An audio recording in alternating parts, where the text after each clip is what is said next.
This always brings me back to my school days, because even in the program, the Atelier I was in, for some reason, it didn't matter how much I prepare beforehand, I always end up getting to the easel a little late. Just trying to like keep the tradition alive.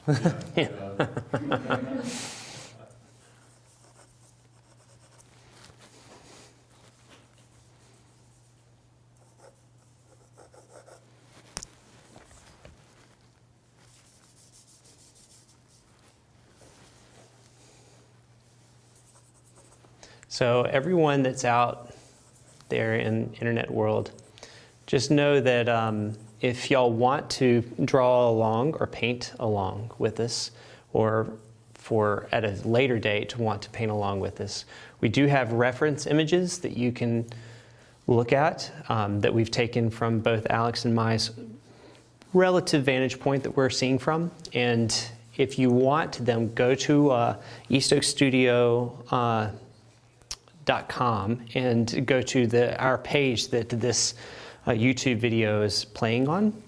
And underneath there, you can submit your email, and we'll email you out the image so that you can paint along or follow along. So we typically do that, and anyone who's already signed up for our email list, they'll automatically get that link and those images.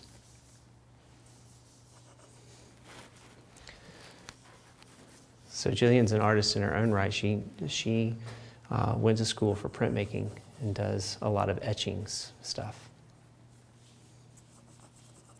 So she's,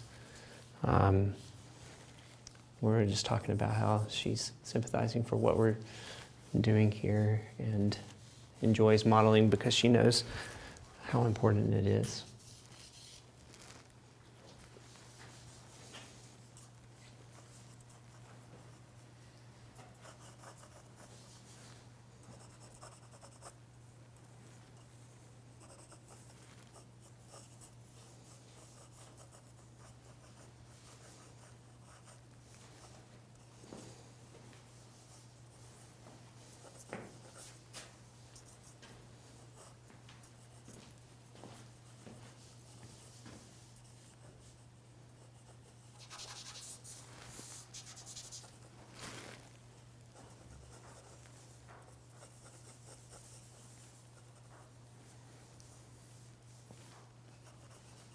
Funny, because I feel like always when we're blocking in, you're concentrating so much on trying to get the block in together that it's sometimes you're like, oh, I forgot I'm not saying anything.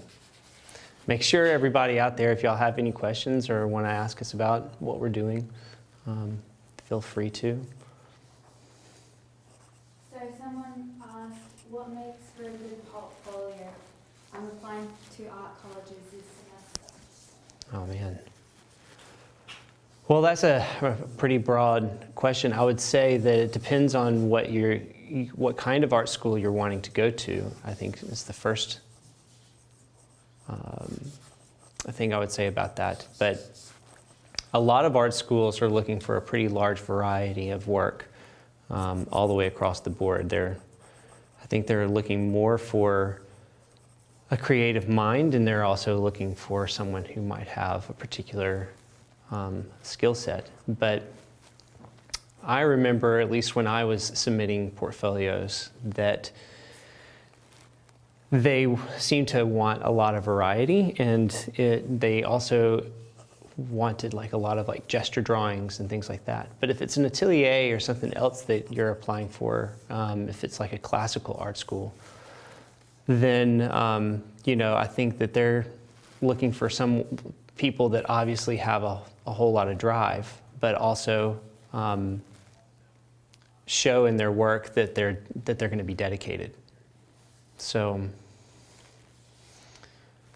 ultimately, I think it's not as much about what's in your portfolio as it is what your portfolio says about your work ethic and your enthusiasm. And obviously, that's my own perspective and point of view. Yeah, I remember in high school,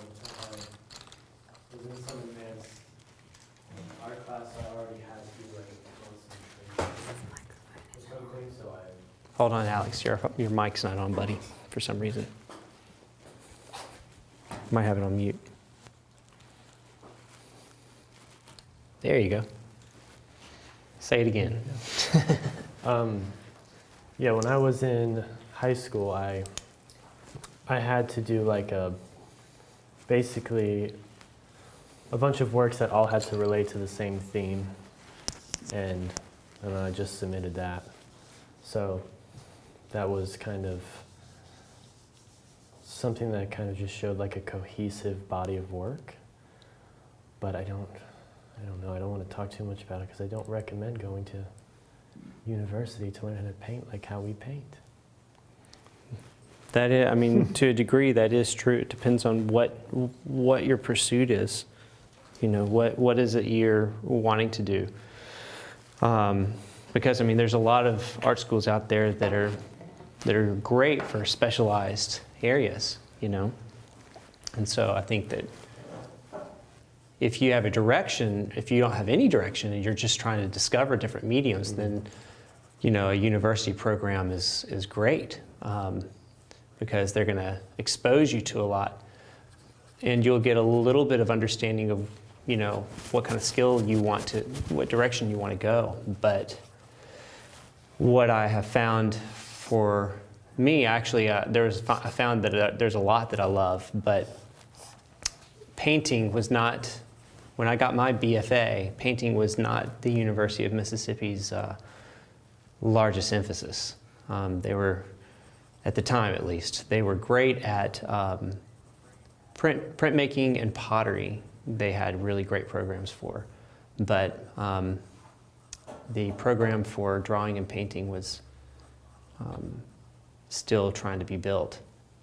So, you know, if you have an interest in a particular area, I would say, you know, find the schools that also are the best at that area. I would recommend also going to Art Renewal Center website. If classical realism is what you're interested in, then they have a lot of resources for more unconventional academies and schools that probably are going to give you a much more emphasized direction for that kind of work.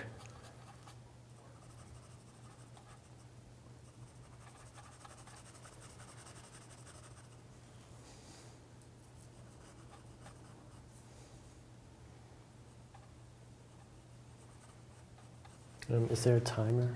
Yes, I have a timer set. So we have about 10 minutes left.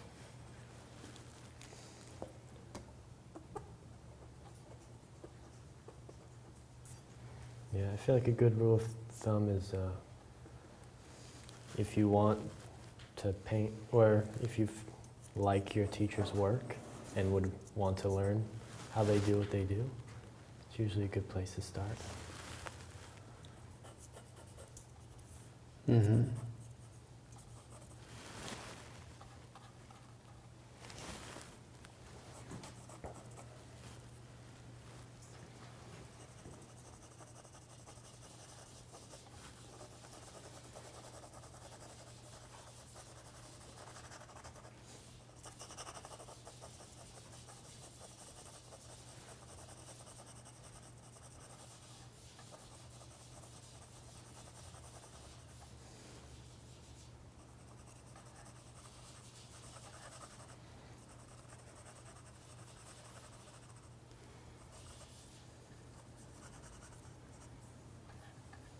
Alex, someone said, I can see Alex added gold and green to his palette, right? Can't you mix it with viridian? That's actually dry on my palette, so I'm not going to use it tonight, but yeah, it's all tacky. But I add it in when I'm painting like outdoor scenes with grass and stuff. It's a lot more transparent, almost like a yellow. Like it's almost more transparent yellow with a touch of green, whereas in Viridian is very green, and depending on the brand, not as transparent. But yeah, so it makes a really nice goldy green. Someone said, I was wondering if you guys have any big projects you're working on. Also now Alex's show is over. Thanks. Well, because I'm a portrait painter, I always have order work. So those kind of projects are this kind of peak season because of Christmas coming up. I have a lot of orders going out, and so I've been kind of crazy working on those. I think that I do have a couple of other passion projects I'm working on that'll be submitted in different competitions and things that I haven't really announced yet about them, but I am working on sort of some more rural scenes that are really influenced by Jules Breton's work, and really excited about doing some more with that. So there, I grew up on a farm, and as you know, it's one of those things where you paint what you know, as well as the paint. I'm highly influenced by artists that also paint in those kinds of scenes, and since those two things are kind of marrying together, I thought I would work on a couple of scenes that felt like home, felt like where I grew up. So.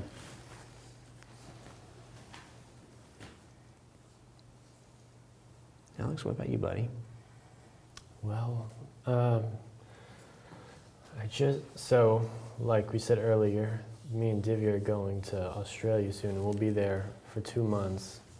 So I recently just finished 2 paintings for the LA Art Show, which won't be until like January, but since I'll be gone, I had to finish them now. So my next project is to take a damn break. Yeah. He's well-deserved, man. Alex was working like literally like 9 in the morning till about 11 at night, day in and day out for about 8 months straight. So yeah, it's a well-deserved break, buddy. But we're gonna try to do plein air painting and do some short sketches like this and stuff while we're there. So hopefully a lot of stuff to show for our trip. Mm. Yeah. Someone asked, how does one get into gallery work? I've done art shows in the past, but I always wondered how artists get to showcase in galleries, like Alex's recent show in Atelier Contemporary. I would love insight. So my advice usually is that, so the short answer is your paintings have to be good. And the longer answer is kind of like you just need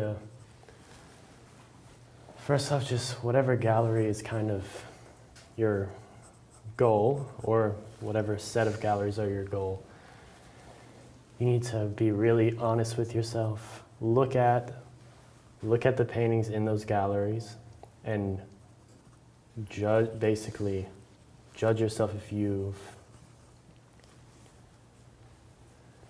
you've reached that level yet. And if you haven't, what's it going to take for you to reach that level? Because everybody can.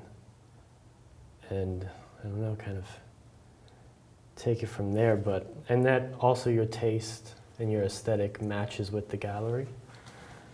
Because each gallery kind of has their own taste, and you can sort of get a feeling of it by just looking at all of the artists they have collectively and stuff like that. So just making sure your skill and poetry and everything is just to the right level. Yep. Because if it is, then people are going to want to, those galleries are going to want to make money off of your paintings. All right, that's for the first session. All right, 5-minute break. Slightly more that way. a little bit more that way. I'm just gonna adjust and see if that was it.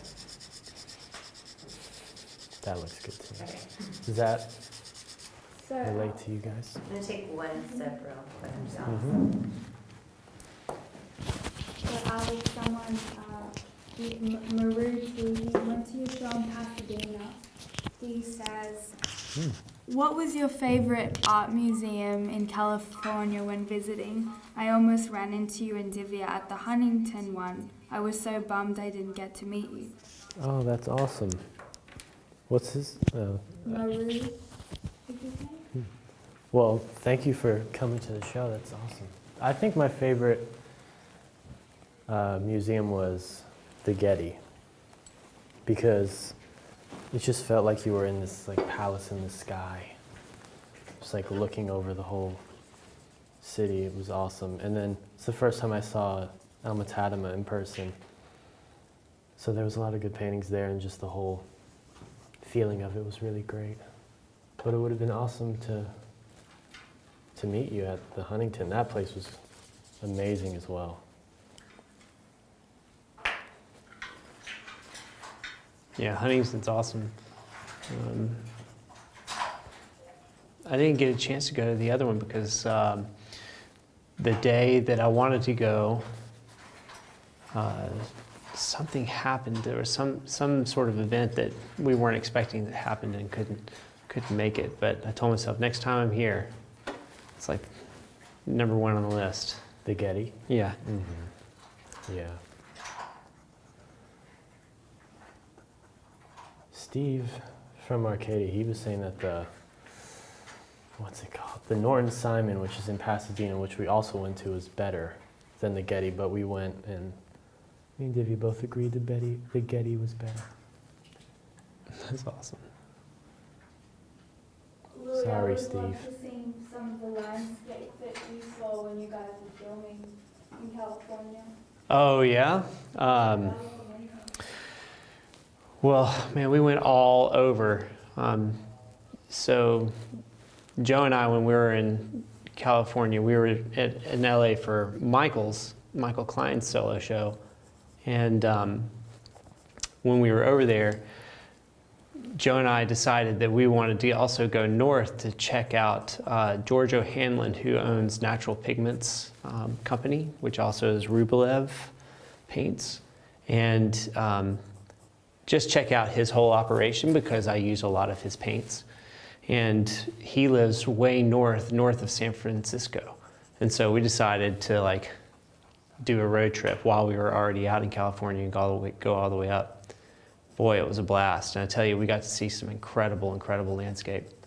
You know, we did as much as we could of the Pacific Coast Highway, but a lot of it was closed due to the fires, which was really unfortunate because we wanted to check out a whole lot of the scenes. But the parts that we got to do were just incredible.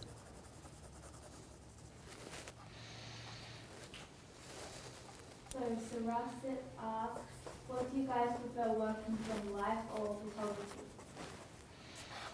So the question was, just in case y'all couldn't hear Divya, because she's not necessarily mic'd up right now, is do we prefer working from life or photography? I most certainly like working from life more.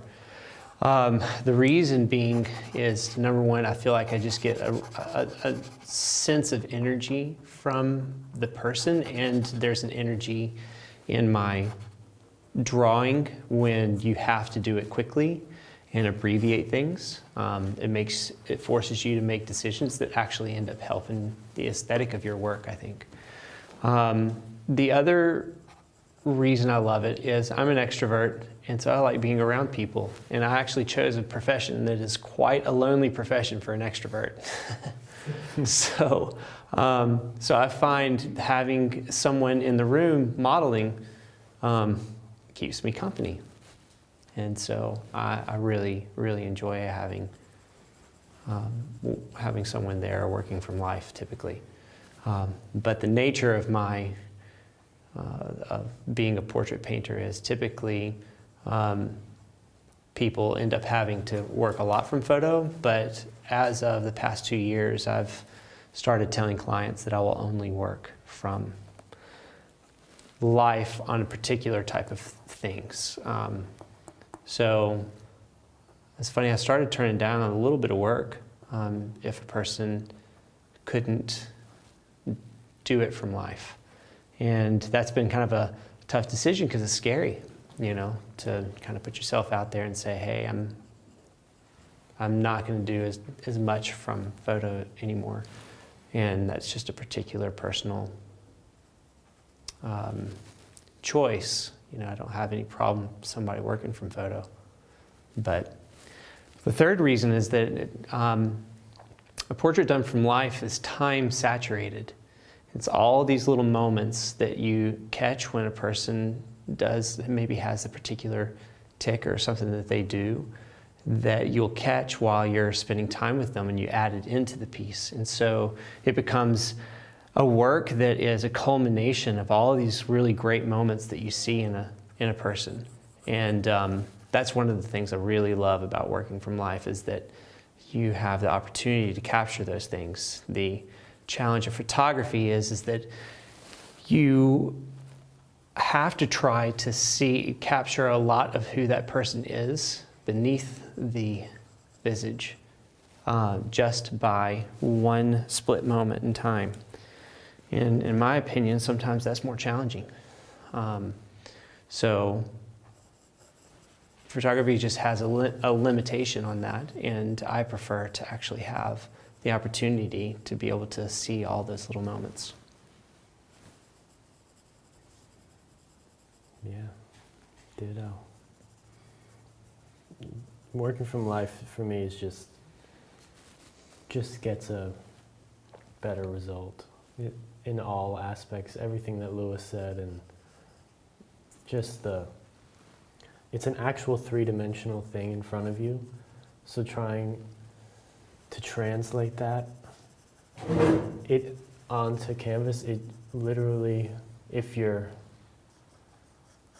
you know, reacting to what you're seeing, you can get a more three-dimensional effect, and the colors are just, just so much better, and richer and pure. And yeah, and then little things happen that just, from a photo, it's really easy to get stuck in the just like slavish copy of a photo, just like a printer. And it's so when I do work from a photo, I try, and a lot of times when I step back to look at my painting, I'm not even comparing it to when I'm working from a photo, not even comparing it so much to the photo, but just as a painting, do I feel like it's beautiful, or whatever you're after. So, yeah. But you definitely have to do it sometimes. Deadlines, all that stuff. Some people are very intimidated by life. And so for the longest time, they don't try it. And, you know, the only thing I can say there is quite cliched, but you have to dive in and just give it a go.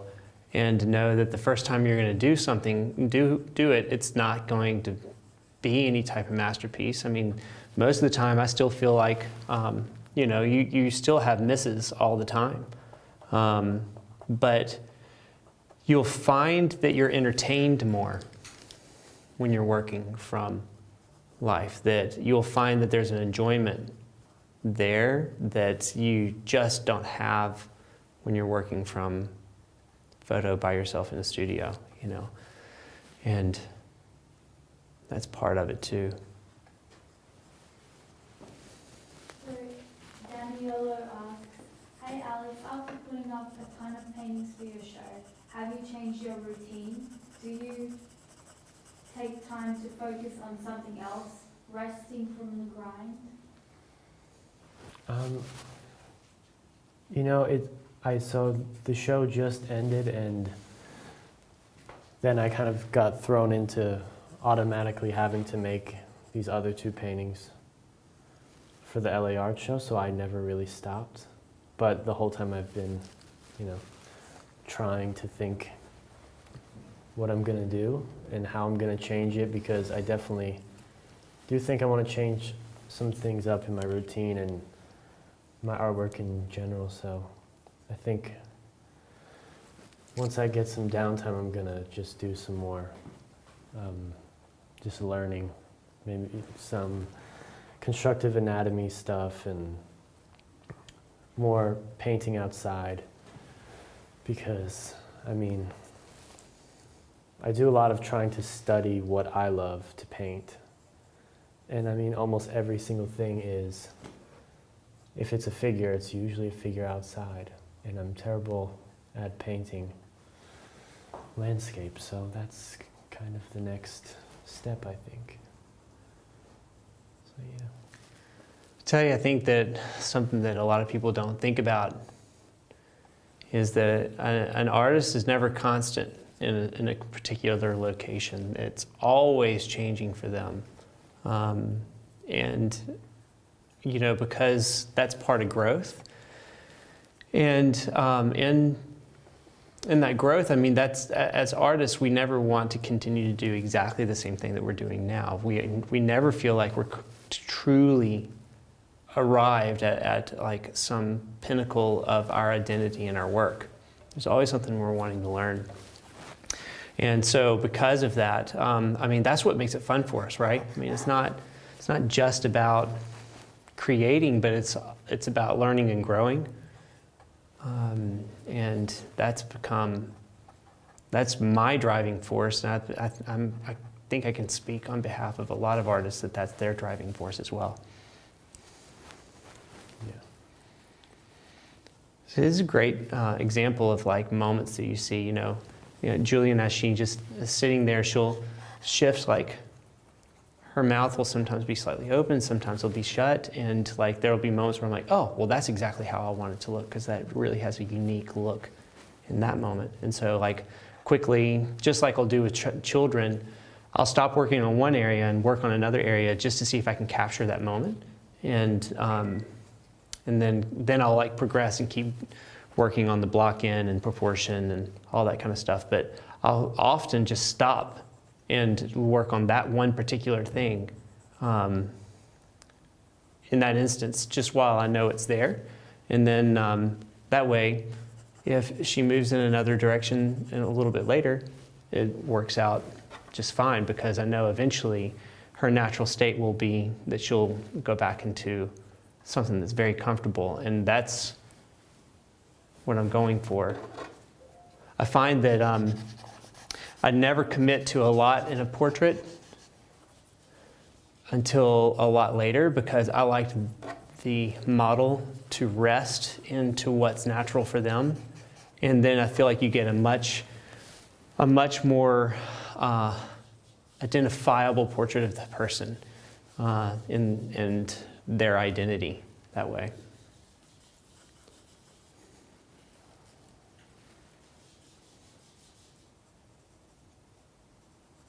Louis, I've always sort of wondered, what methods do you use to help keep children from moving all around when you're working from life with them? Yeah. You do some studies of them in person, right? I do, yeah, a lot. So I definitely have a few like techniques and quote unquote secrets, if you will, that are totally not secrets. I'd tell anyone that asks. But things that I do, and like tricks to help them stay in a certain spot. The first trick is I give them Bluetooth headphones, and the smallest ones I can find, and I put them in their ears, and then I pair it with like an iPad, and I'll put the iPad relatively far away, but I put the iPad where I want their face directed, and then I'll put on a show for them. And the great thing is if I put a show that actually has a little bit of comedy and a little bit of lightheartedness and then a little bit of sad moments in it, you know, which I think like, you know, Pixar does a great job of kind of like putting a lot of like different emotions in their pieces, in their movies. And so I think that helps kind of bring out a bit of their personality. And I just wait and watch for those moments. That helps a lot. The other thing I do is I have like a technique of how to get them back in position, because obviously they get out of position often, very often. And so I had to like figure out early on, well, how am I going to get them to get back into that spot, that I need them to get into. And so I literally put my hand and tell them, imagine my hands are on your face. And then I go, okay, now go down. And then I go up. And then I go over and over. And they immediately understand it. I mean, within 5 seconds, they get it. And so we practice a couple of times. And then so when they're watching the movie, I had to like catch their attention. And then I'll go down, tilt. And then while I'm doing that, they kind of get themselves back in position. I give them a thumbs up. And then they just keep watching the show. So different kids hold it better than others, That's genius. But I mean, that's probably 6 years of trial and error to try to get a kid to sit still. And I tell my clients, it can take 3 to 6 days.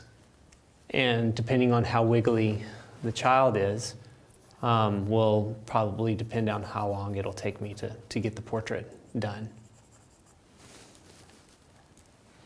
But I mean, I still love it. I mean, if I'm going to do portraits of children, that's probably my favorite way of doing it because it's such a challenge. But experience with like an atelier really helped me, because learning how to draw from life and realizing this is a three-dimensional person in front of you, an object, it allows for you to like get used to like either positioning yourself to where that person is in the vantage point that you actually were in, we were looking at them earlier, and learning how to like shift them on your drawing in a way that will help get the likeness that you're going for. And a lot of that is just knowing how to work with a moving model,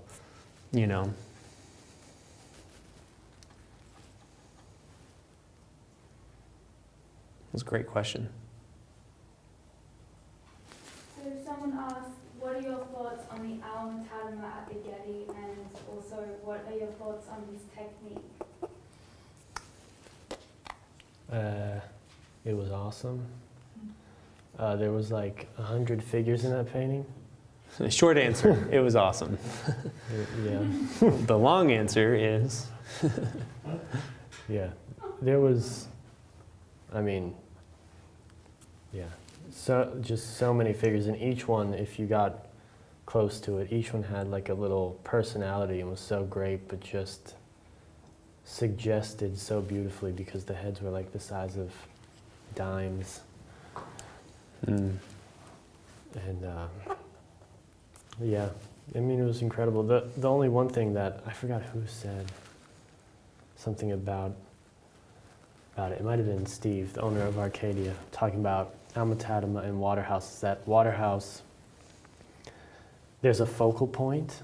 There's like a main character, and with Alma, it's kind of like the whole scene is the focal point. Mm-hmm. And so you kind of sometimes don't know exactly where to look. So I thought that was just interesting. That's really interesting insight. Yeah, because, for that reason, it's great and makes you think like, oh yeah, I can see that. And then, was there another question? I forgot. Yeah, what are your thoughts about his technique? Oh, I don't really know anything about his technique, but I'd love to know. Again, I thought it was awesome. And Alex, someone said, could you go into detail about your workshop in April, format, lighting, technique used, etc.? Sure.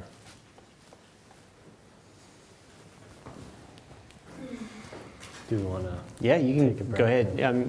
You can either answer that question. How about you go ahead and answer that if you have thought, and then we'll, take a break from.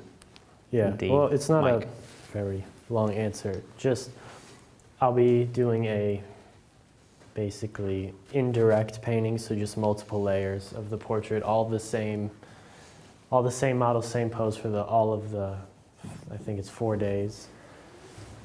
And I don't really have any thoughts on lighting or anything that it's going to be like. It'll probably be similar lighting to this. But yeah, that's really it. Yeah.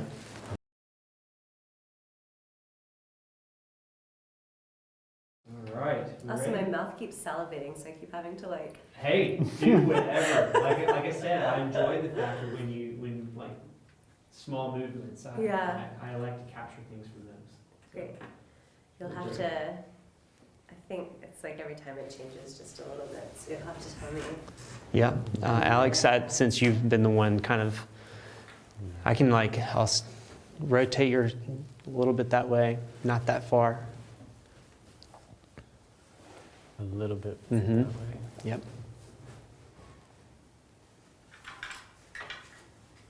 So Brett, what's That going looks on with your? Yeah, pretty good. looks pretty close. Mhm. Tilt up just a Not little bit, painting. not that much. What I'm working on right now. I'm doing a And copy then of. just a little more this way. Yep. Mhm. Perfect. Drawing. Awesome. Yeah. I'm doing a copy right now of Michelangelo drawing, one of the Ignudi that's on in the Sistine Chapel. So I'm just kind of trying to work with some pastel pencil and just kind of figure out how I can put some subtle color into that with a subject that isn't moving, because I'm just kind of doing a copy. And yeah, because I think that's kind of more drawing is kind of the direction I want to go in, at least for now, while I kind of take baby steps with really getting into painting. Yeah. That's all. Cool. Just gonna Are grab you something. taking to Australia? Mm-hmm. You Yes. are? Yeah, we are, yeah. Um, We are. It'll be interesting. You painting family Um, or landscape? About some friends of mine, Oh, cool. and then maybe landscape, definitely landscape, yeah. Yeah.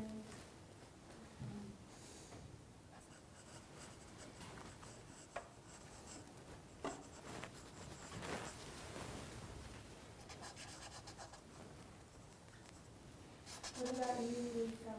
What are you up to with painting?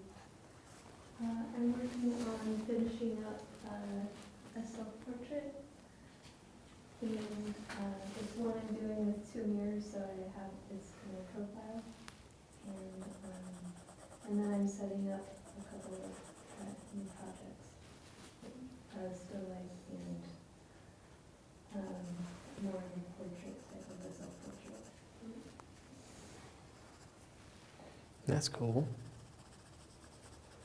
I've been have on my list to try to get a self-portrait in sometime in the next 3 months. And I haven't done one since I was 19. So I'm looking forward to it.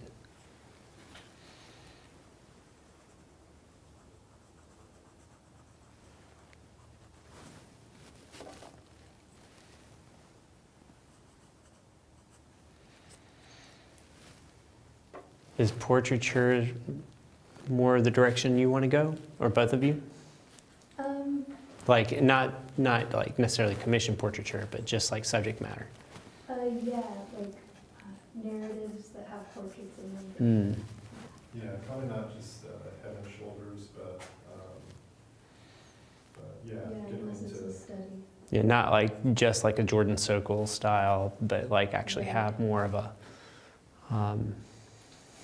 storyline or poetry going on. Yeah, yeah, Yeah. exactly.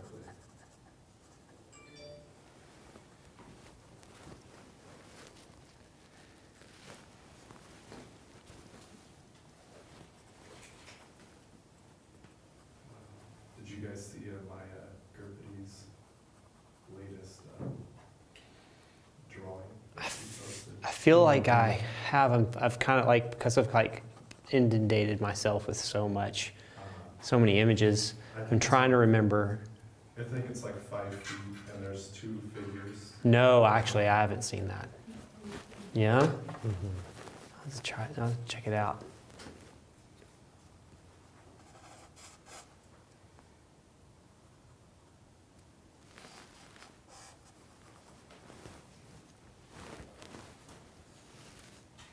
Lisa's doing this really beautiful painting of like a self-portrait with a plant that I really like at the moment.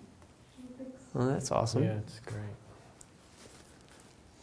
Hopefully I'll finish it one day. Yeah. Gosh, I feel like that with half of my like passion projects. Hopefully one day I'll finish it.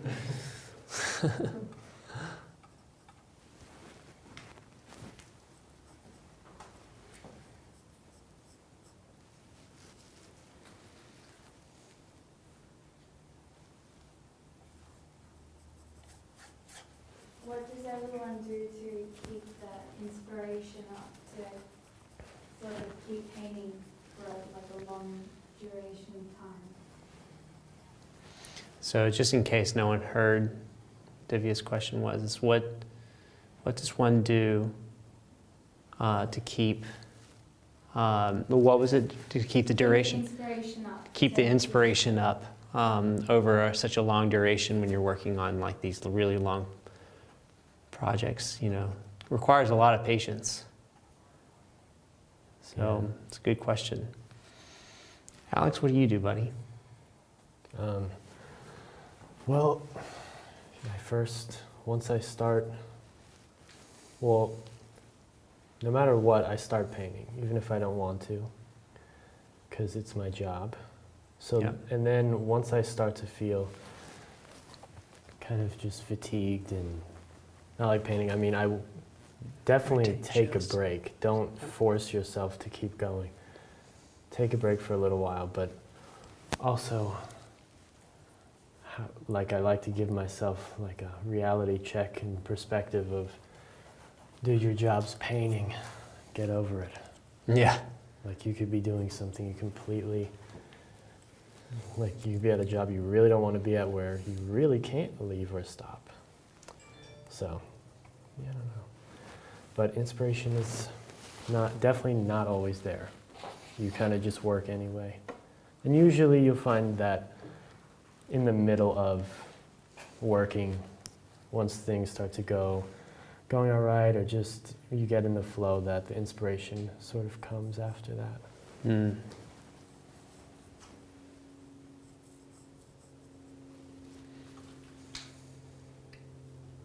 What about you, Brett and Lisa? What about you guys? Looking at art, reading old masters and stuff, and a lot of what Alex said, but just knowing that.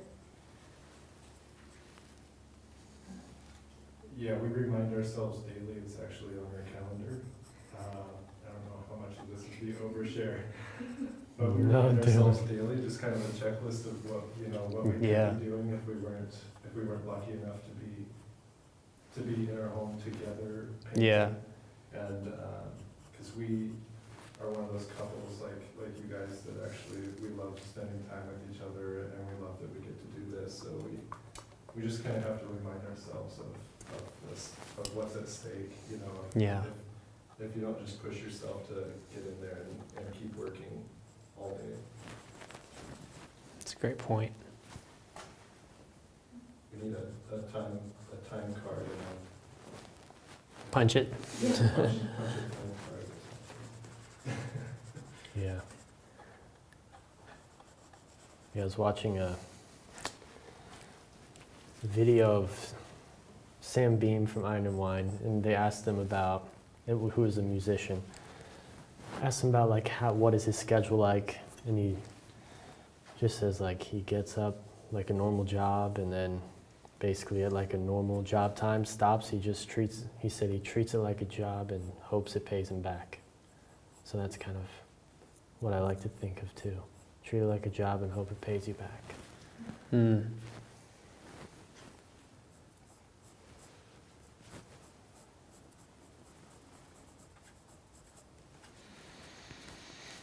That's really good thoughts.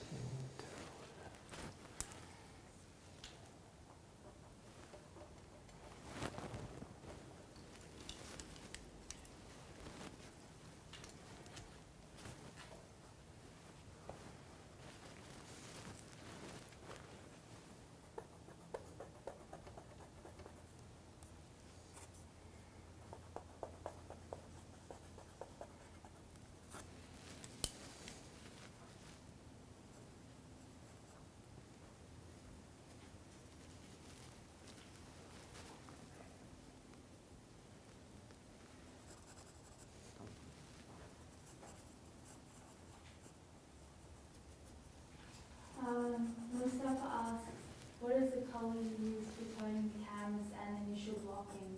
Is it raw umber and raw sienna? This time it was raw umber and black for the wash on the canvas, and then just raw umber when I was drawing with the paintbrush. But I switch it sometimes. Sometimes I'll do transparent oxide red and ultramarine blue for the wash, just because it has some nice higher chroma moments on the canvas, so it kind of has more of a glow underneath.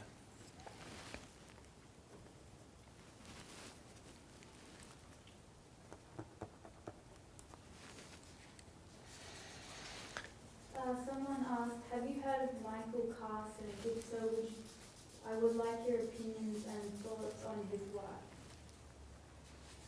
Michael Carson. Do you know? I don't think I do know Michael Carson's work. So either. I'd have to probably look it up, see. Is he on Instagram? Some people I follow on Instagram and I don't even know their names, but I know their work. Yeah, it's true. So it's one of those where I might know exactly who you're talking about, but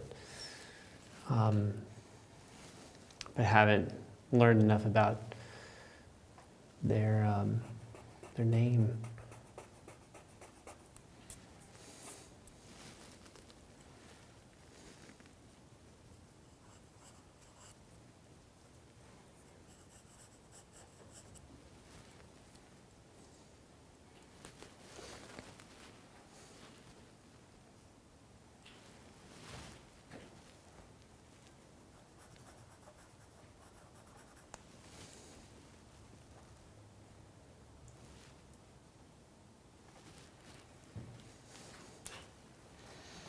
Every time I do this, it just reminds me of how much fun I have doing this. It's like, oh my gosh, this is so much fun. Half the time I'm falling flat on my face, and I love it. Well, at least there's not like a camera on there or anything. Yeah, I know. At least no one's watching. You know, whew. That'd be scary. Yeah, that would be embarrassing. People would have to like start realizing that artists are like real people that make mistakes all the time. And that would be a bad thing, you know, pulling back the curtain.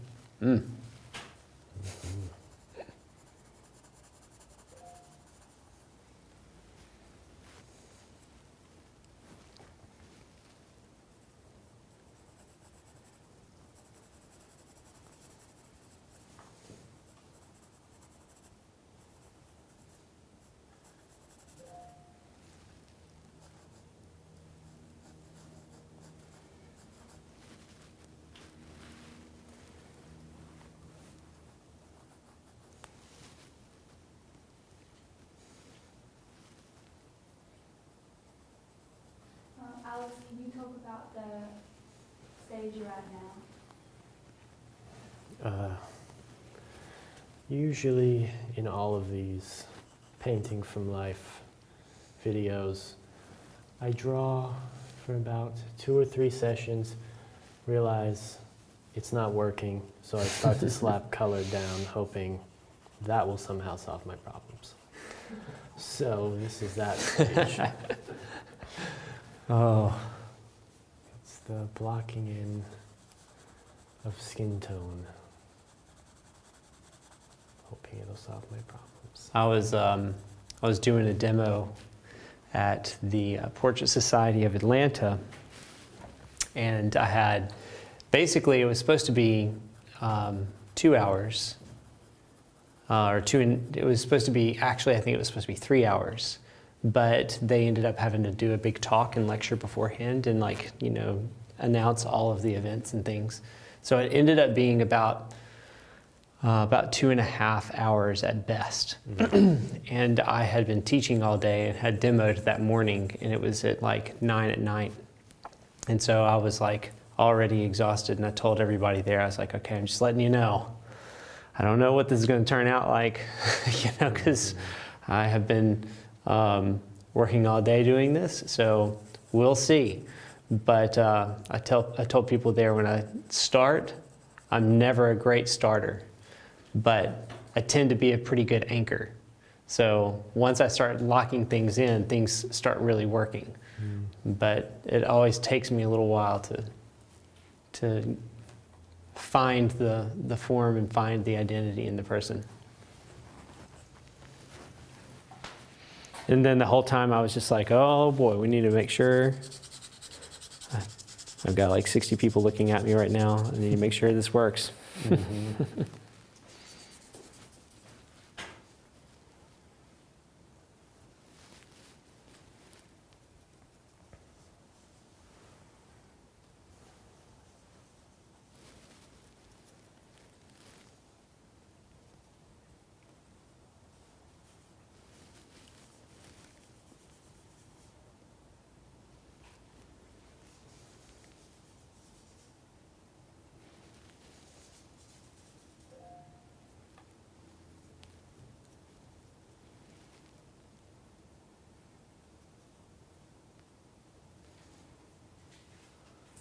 Mustafa wrote, this triangle of light on the cheek is called Rembrandt lighting, and the model looks like one of Sargent's models.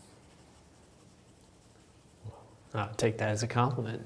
Well, we are very lucky. Yeah, Rembrandt's triangle. Talk a lot about, if you don't know how to like light your model, then just try to like put a 45-degree angle light on your model and try to have like that triangle show up.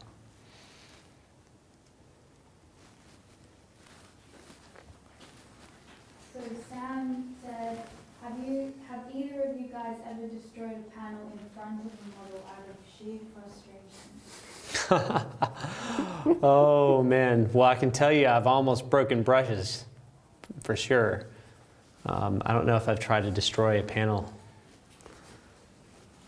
but I've definitely been like out plein air painting, and by the end of it just want to break my brushes. I never do though, because then I'm a cheapskate and I think about the fact that they were expensive. And so after a while I'm like, no, they were expensive. Find a stick. Find some sticks next to a tree or something and break those instead.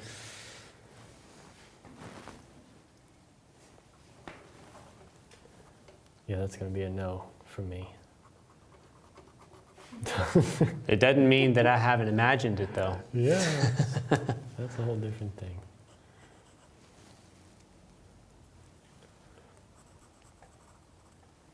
I have started paintings, worked on them for a week or two every day, and then decided that the painting's not going to work. So I just put some ground over it and just do a different painting. So that happens a lot. That is very true. I have seen him do it. Yeah. There's about 3 paintings I started and put good time into that you didn't get to see at the show, because there's other paintings over them.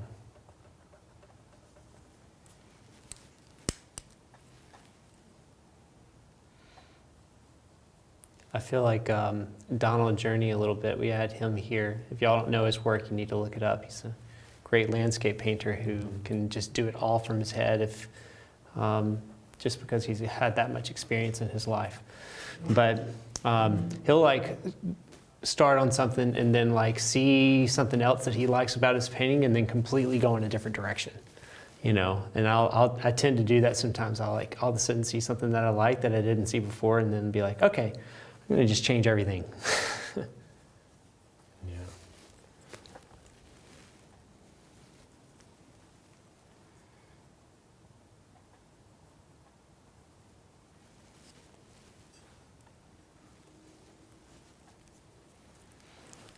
Rotate your head just a little bit.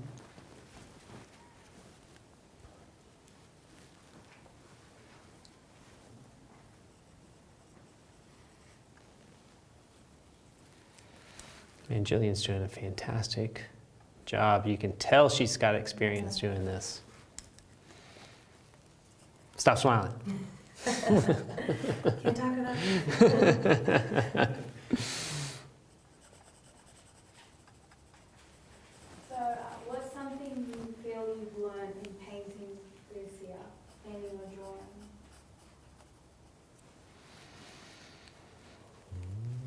That's a good question, Divya.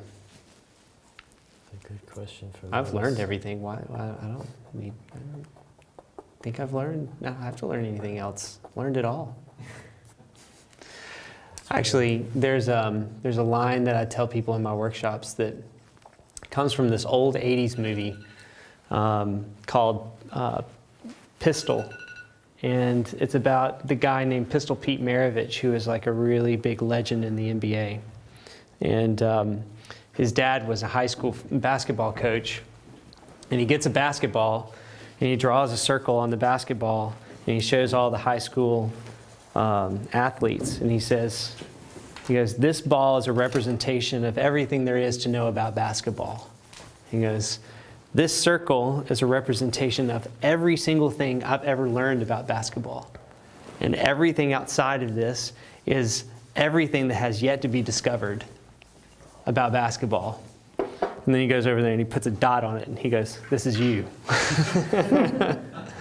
And I always love that because I'm like, if you even think you're close to knowing everything, there's like this vast abyss of knowledge that we've not even like been able to obtain in the world of painting and drawing.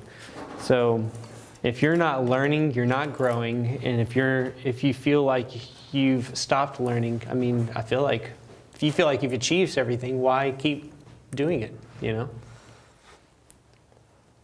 Yeah, that's one of the best parts about it. There's just endless growth. Mm-hmm. All right, everybody, we'll be back soon. It's just like the tips. Get started in here. Oh, that's right, we work on animals. Yeah. For laziness mostly. Okay.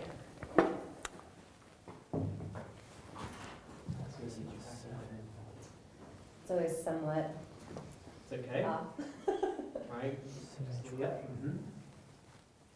That's pretty good. All right. All right, and I'm gonna just work with your drapery really quick.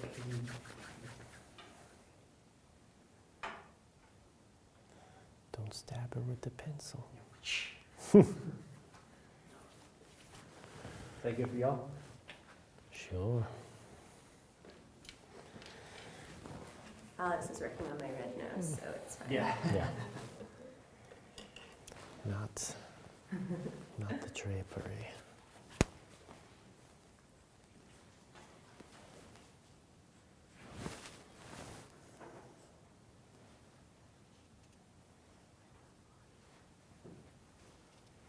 So I can get like your neck in a little bit too. The drapery was a little high last time, so I didn't get to see much there. Of course, I can understand why, because right now we're in a room that doesn't actually have heat going to it. And everybody on the East Coast would know this, but anyone who's in a different country wouldn't. It's been a pretty cold day today.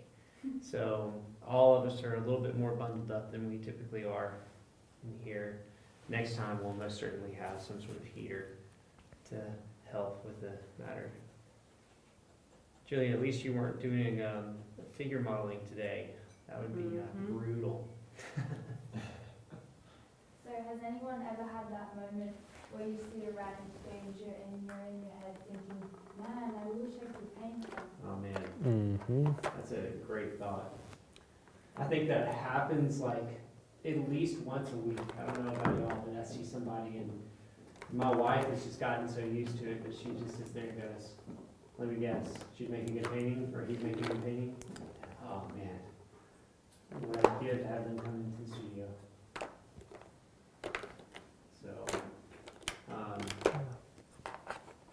feel like typically it's like old men with beards. Yeah.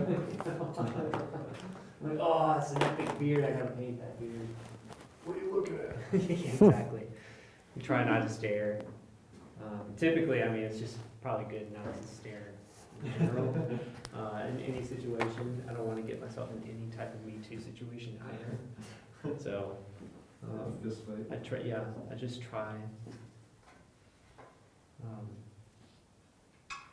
However, there has been a few times that I've like ended up having models where I saw somebody at a coffee shop and I just couldn't stand it, and I went over to him and said, hey, I just really think he has such a great look and a very interesting look. I'm an artist, and give him my card. And the first thing I always end up leading with is like, I promise I'm not a creeper. I do this as a profession, and I've only done that like 3 times, and all 3 times those people ended up modeling for me. But I gave him my card and I said, you can give me a call if you're ever interested in modeling. I would really love to have you come into the studio. So, hey man, there's just no harm in asking typically. I've never had anyone offended that I thought they had a really great look.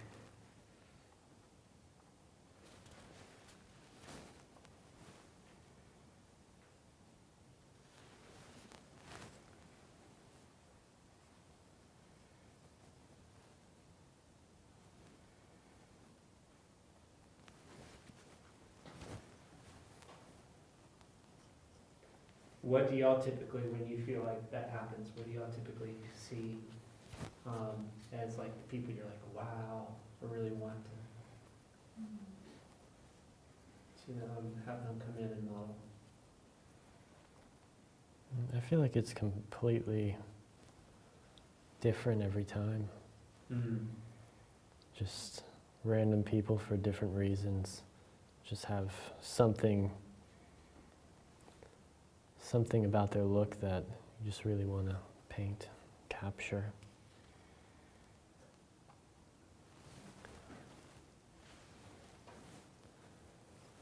Divya just found an awesome model the other day. Yeah, I was so excited. You talking about? Oh, that's right. You told me about that. That sounded amazing. Just Tell us the story. Brett said, is he talking about himself? Oh, okay. Divya just painted me, so I'm talking about me. Yeah. No, just kidding. No, we were at this like market thing in Raleigh, and this woman walked past and she just had this like very long hair. She looked like a sort of pre-Raphaelite model. She's probably in her 50s, and she was just she had a very enchanting sort of vibe about her. So I went up to her and I was like, oh, I'd love to like. You could also tell by what she was wearing that she was, I don't know, maybe into some sort of folklore or something like that. She had a medieval kind of clothes on. So I went up to her and I asked if she would be interested, and she was like, yeah, I would love to. And I work at a sort of very, it's called Enchanted Living, and it's this like magazine about, I don't know, elves and things like that. So she's like, I have all these costumes, and she, That's awesome. And I like. She's gonna end up being like a regular here at East Oak Studio after it's all said and done. Yeah, it was like, felt very sort of fated that we met to like go with your gut instincts. But I definitely have had very awkward moments where, like for Alex's show, I like didn't want him to just paint me though, but like I'm This is honored. great, yeah. I'm honored, but we wanted to find some other models. So there was like a few awkward moments where I went up to people and it just didn't flow well at all. It was kind of awkward. Right, don't you think, Alex? Oh yeah. Mm-hmm. Didn't work out. No. Yeah. I think we've tried about 3 or 4 times and none of them have worked out except for this enchanted living fairy lady. That's super cool, though. You're going to have a lot of fun painting her.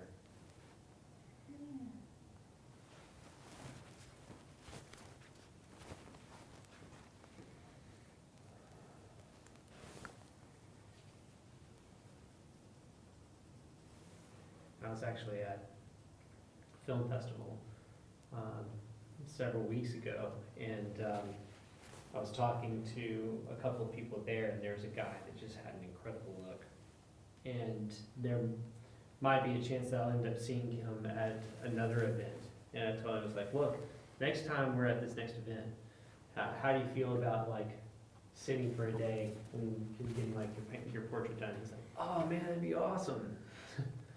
So, but he's one of those guys that had like, you know, like the old school just bartender look with a big handlebar mustache, you know, and like bald head, but it was just like super unique looking, you know, because he had kind of a rugged look, but also clean.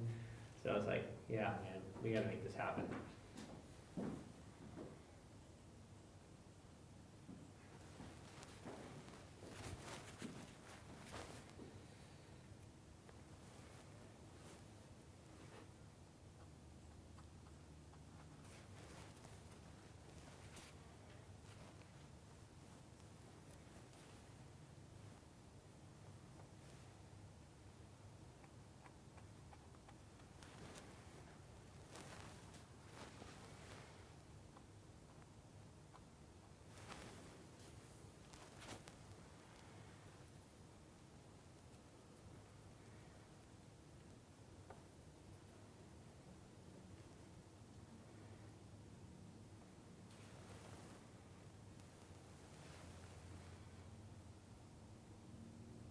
When we were off camera a minute ago, Julie and I are talking about how often like people were said that she has that timeless look, and I totally agree that that's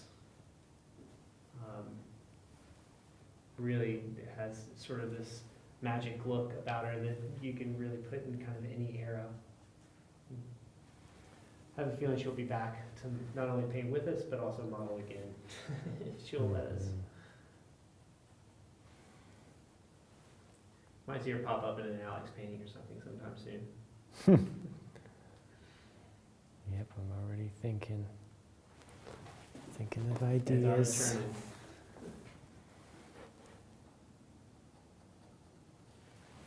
My problem is finding the time to do all the paintings I want to do. I have like all of these like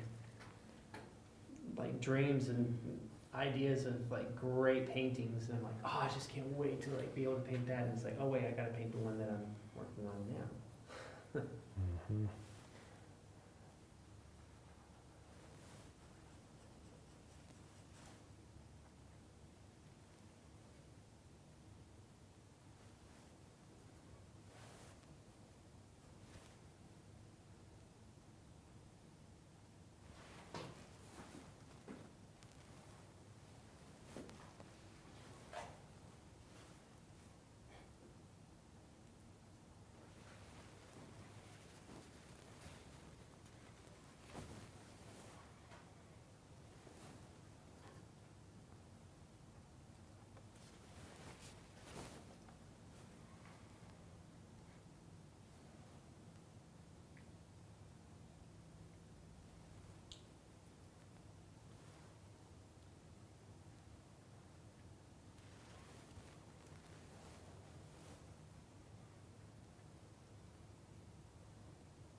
anybody in the YouTube world have an opportunity to ask any questions, we'd love to be able to, or anything that you find would be fun to talk about. I'd love to like bring it up.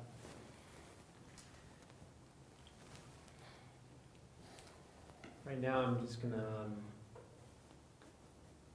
start softening a few areas and find some areas and start working on a little bit more texture-oriented things.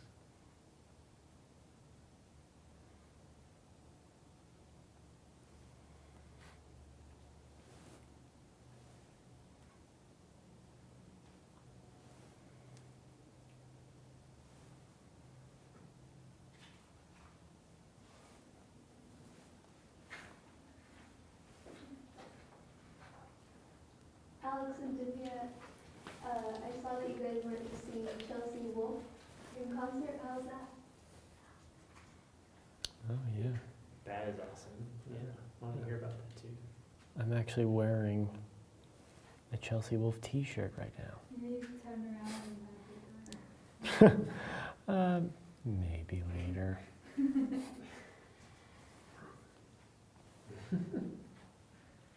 Divya, you explain your experience. yeah, it was amazing. We literally got seats right in the front row, in the middle. We were like extremely close to her to the point where we were like looking up really high. Mm-hmm. So it was a very amazing concert. And her music definitely inspires paintings and life. Yeah, she's very poetic and just has like a lot of feeling when she sings. So it was really amazing. Yeah. What do you think, Alex? Yeah, it was great. It was first time I saw her, and I've been listening to her for a while. But it was an acoustic set in a theater that was built like inside of this old cathedral. So there was these stained glass windows, and it was all dark and light coming in the stained glass windows. And then she had kind of like candles surrounding her, and it was all acoustic. So it was a really great, interesting experience. That's awesome. I wasn't familiar with her stuff until y'all told me about it. Yeah, her music has a wide variety, from like soft singer-songwriter, kind of like folk, even like kind of old school folk country music, to almost like metal, kind of like, yeah, grungy metal music. So depending on what album you click on when you're trying to look in, like figure out if you like her or not, you might click one that's just like, what the hell is this? Because there's some stuff that's even like a mixture of like electronic music with like sludgy metal. It can get really interesting. Really interesting, really fast. Mm-hmm.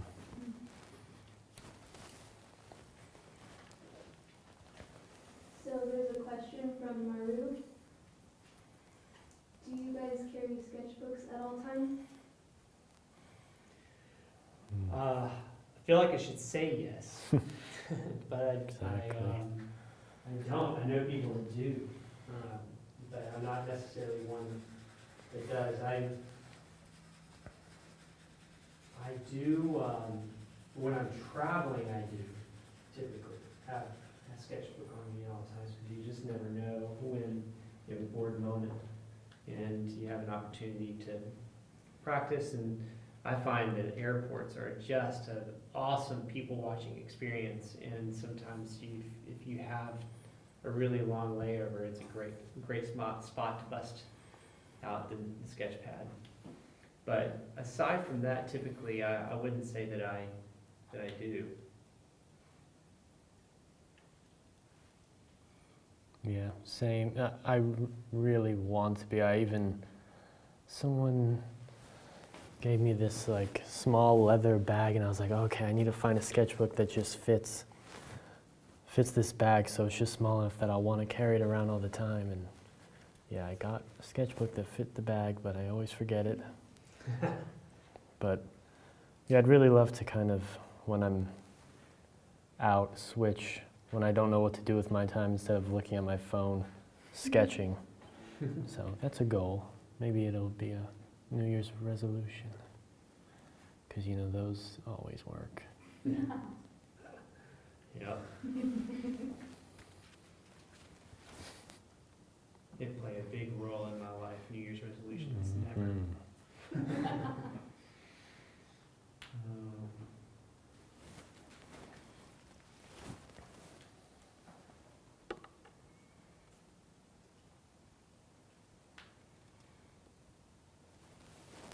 Well, like I know Michael somewhat recently went and hung out with Stephen Assail, and hearing about how much that guy sketches really made me want to sketch a whole lot more.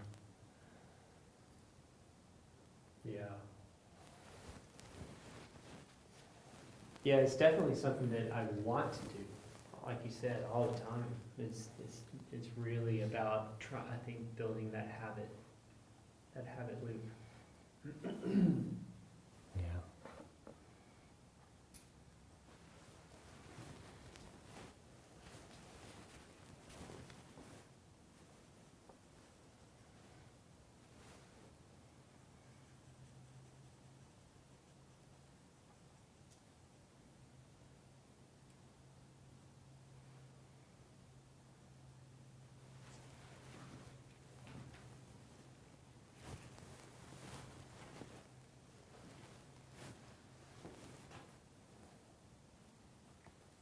Mustafa asks, what's the B grade of your charcoal?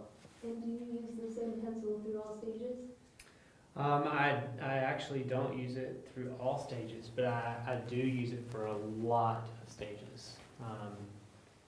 And this one this doesn't actually have a grade on it. It actually is just considered soft.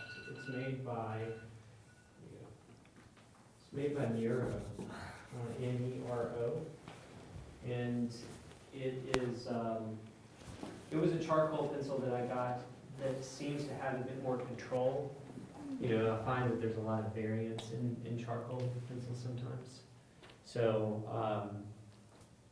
I like it when I'm starting out at the beginning because I need control in order to like get a particular type of patina on my paper. But then afterwards I want texture. And so then I'll jump to a more variant pencil afterwards that sometimes will be a bit hard and a bit soft, all in everything in between. So so yeah, but I will stay with the pencil for quite a while, and then once I feel confident that I've locked it in well, then I'll start moving to other ones to get texture and line quality and marking.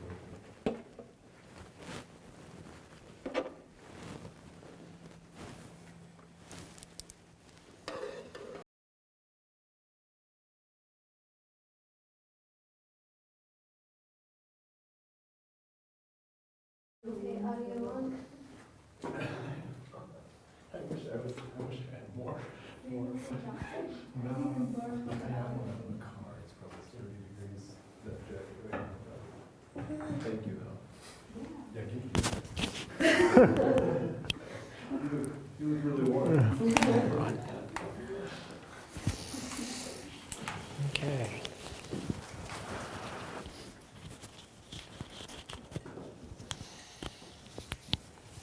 All right, everybody. Let's see one more thing. No, you're good.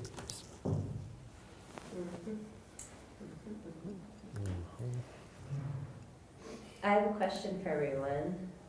Yeah. I want to know how and why everyone got into classical realism. Oh, Okay. that's a good question. It's not super common. No, it's not. To follow that path, so I've been wondering. Yeah, it is interesting because all we know is like people who are in it. Yeah. But it like, yeah, in the real world, it's probably such a small community. Totally. Well, my partner is a here. He works with violins and cellos, and he's a filmmaker. And so in his world, he's around a lot of people like that, but there's so few. Yeah. Yeah. Yeah.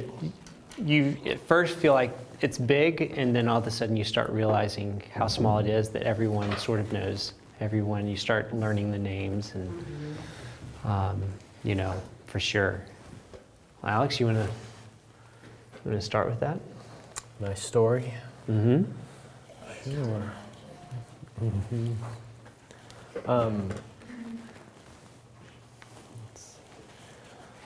So in high school, in like early high school, I was really into art, but it was all kind of random stuff. I mean, for a while, not for a while, but for a little bit, I liked graffiti style art and then like tattoo style art. And then I was doing these surreal, kind of weird mutated things. And then in my art class, my teacher was doing a lesson on like chiaroscuro, like this light effect. And he was showing paintings of Caravaggio. And that's kind of like when I saw a painting that I didn't think was just cool looking. I thought it was like actually emotional. So I got like this emotional response from it, and I would, you know, it's kind of like I want to make somebody feel the way I just felt looking at that. So then, you know, asking my teacher about it, that it was oil painting and stuff like that, and then he gave me a set of oil paints and a palette, and that kind of is how I guess I started with that. But even after that, I did surreal stuff for a little bit longer until I went completely into classical realism. And again, I think it's more for like, it just feels more poetic and mature, and I actually feel something from it. And I always loved drawing when I was like a kid and stuff. I wasn't any good, but I would, you know, just always draw. So that's my story. Well, the way I got into it is my family has always been into the arts, and my parents were really big encouragers of like appreciation of the arts. And when we were all young, I'm from the South, and there's a big tradition in Mississippi and other, you know, Georgia and that whole region. In fact, North Carolina is one of the more prominent areas for getting portraits painted.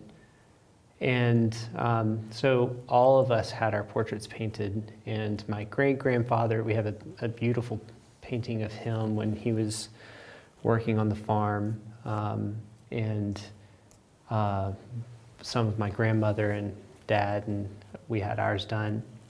And then there was this really famous painter in our town named Marshall Bolden. And when I was really young, I just found that I had a little bit of drawing ability, and my parents really praised it. And they introduced me to him, and I like fell in love with watching him paint. And so like even for I tell the story typically to a group that for my 7-year-old birthday, I didn't even want a birthday party. I just wanted to go watch Marshall paint. And so I started doing portraits of people when I was really young, and just kept doing it because I found that people actually wanted portraits done, and it started like sort of snowball effect when I was younger, that they're like, oh, well, you did so-and-so, could you do one for me? And so then it just started becoming a thing that I could make a little bit of money at. But I always had like a super big passion for it. The next thing I know, I got to college and I was taking art, and the art degree was more of like a conceptual art understanding, and I really they really didn't encourage you to do anything in the realism field. And I was like, but that's what I do. I do realism. So what's my workaround? And later on, I had a friend show me the Art Renewal Center website, and this was like when I was 21, and I had been painting for a while and felt like I was an island, that no one was kind of doing what I was doing. I didn't even know other people like me existed. And I went to a couple of conferences, and it's like all of a sudden I like found my people. And so then I was like, wow, there's people that are making incredible work, and I know I could do that, but I don't know how to do that. And so at that point I was about 26, 27, and I was dating my wife at the time, and I told her, I was like, how do you feel about, if we get married, how do you feel about us just moving to New York or some other place for me to study? She's like, let's do it. So I literally was just like, we found the place that I wanted to study under. And the next thing I know, I mean, we got married and moved to New York. And the rest is kind of history. I met Michael Klein, who became one of my closest friends, and a guy named Joshua LaRock, who was also one of the founding members of East Oak Studio. And we said, hey, New York's rent is just too high, and we need to figure out where can we do something like this that would be sustainable, and threw a map out on the table, and here we are. This place ended up checking just a whole lot of boxes. So, yeah.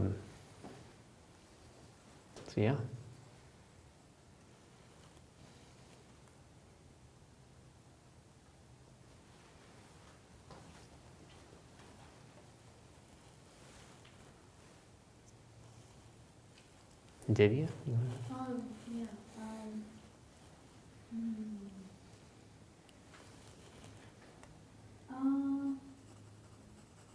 There were two significant things that happened. One is that I went to a pretty hippie sort of festival in Australia, years and years ago, and everyone was drawing this model mirror with, not everyone, but a majority, I don't know, 10 people were drawing a model nearly a bar, and it was I don't know, just a very sort of beautiful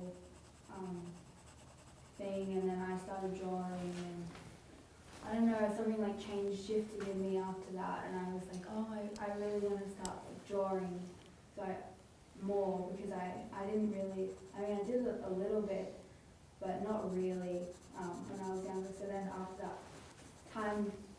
that drawing her, I just came back and started drawing a lot, but it wasn't really classical at all. It was just sort of surreal, and weird and wacky, and I think Alex went through that phase too, where you just so anyway, I did that. But then someone showed me Odd Nurgeon's paintings, and this was only I don't know, 3 or 4 years ago. So after I saw his paintings, I was just wow, I really want to start to learn how to classically paint. So that's when I just knew sort of the direction I wanted to paint in. And then I tried to go to uni. That didn't work, and then I wrote to his school and went there, and that's sort of how it all began, really. So they were was just sort of speaking things that happened. Being shown his work and drawing from a model at one time. Hmm. Yeah.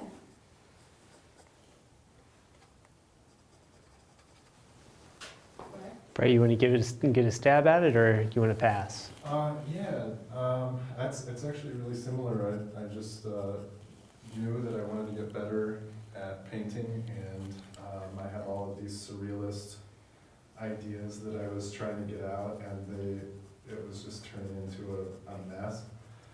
And I decided the smart thing to do would be to take a still life painting class, and that was at Gage Academy in Seattle.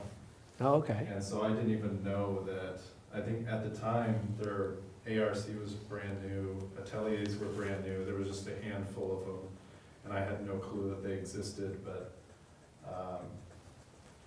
so it was up on the 3rd floor of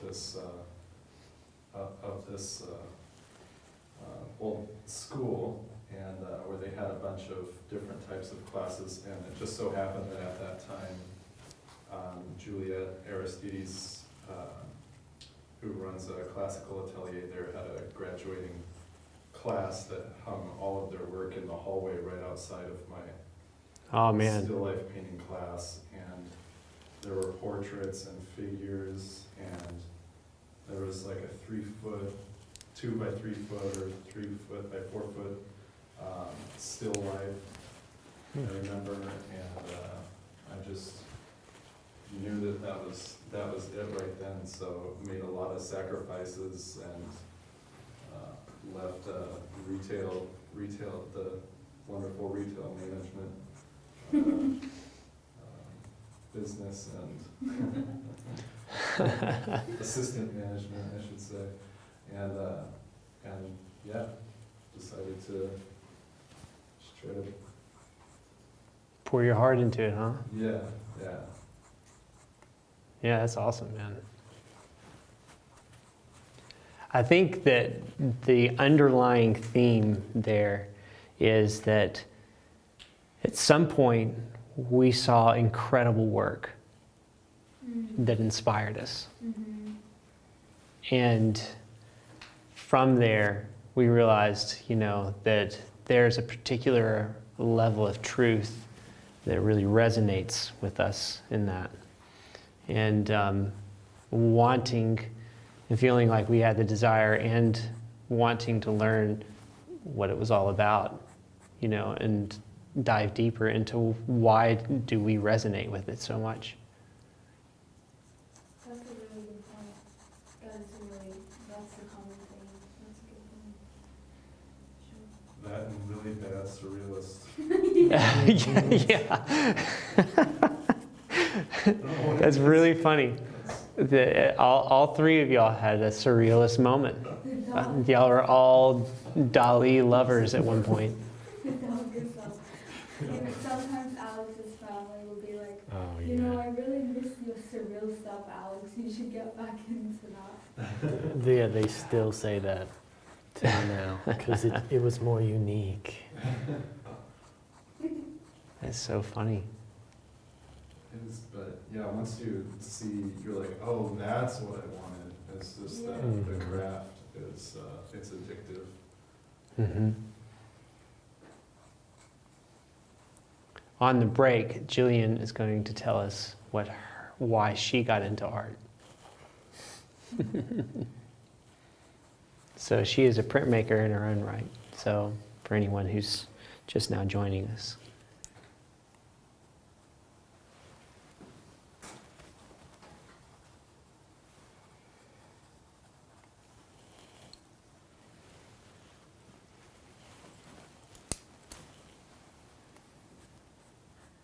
What surface is being used for the drawing? So I actually was going to tone some Fabriano Artistica paper for this, but I ran out of time. So this particular paper is nothing special, but I actually work on it a decent amount. It's just a toned Strathmore drawing paper. It's really great to work on and to experiment with. What I would say, and my one thought with it, is that it will change color and fade over time. So if you're planning on doing, attempting a masterpiece, I don't know if I would recommend this paper. It tends to like lighten and turn a slight sort of pinkish hue. So if you want your work to do that, hey, have at it. But if you don't, just note that that is something that it does do over time.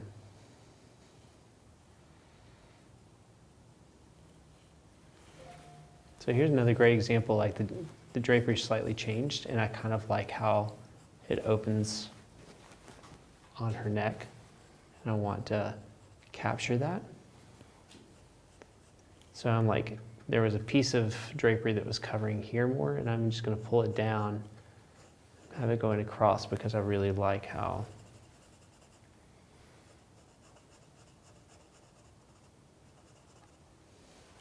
her neck is being drawn out there. It just creates a bit of length in it.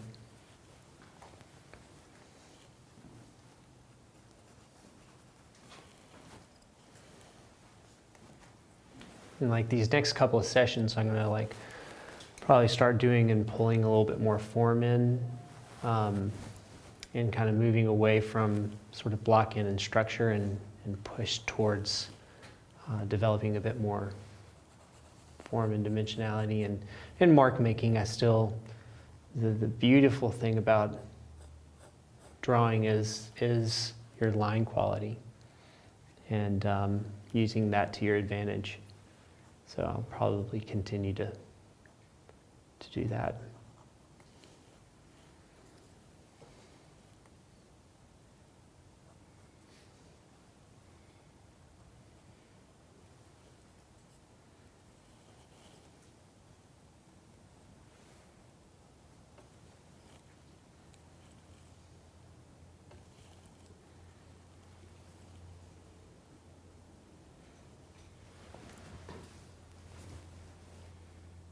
I love what Sargent used to say, like where he would always find his struggles was in the lips, and he would always go, there's always just something about the lips that I can't quite get to. So sometimes I feel the same way. Such subtlety there that it's easy to overstate something and to understate something, and if it's just shifted just right, then it makes complete and perfect sense. It just takes tweaking, a whole lot of tweaking.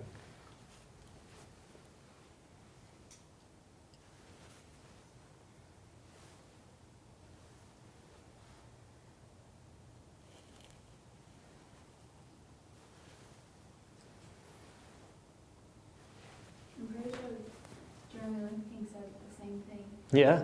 We were watching his DVD like a few weeks ago, and one of the questions someone asked was, what was the hardest part to draw? And he said the mouth as well. Yeah, the mouth can be incredibly difficult. It's just these like super subtle forms, and if you just overstate it in the slightest, it can really shift the character of a person and the emotion.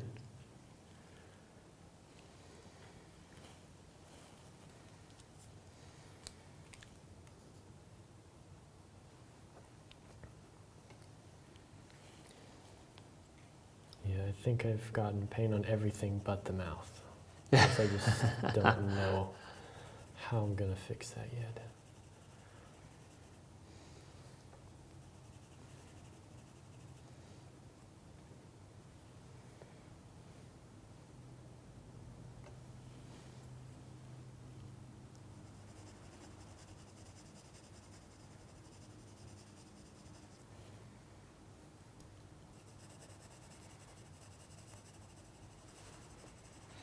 You know, whenever I do draw, I realize how much I miss it.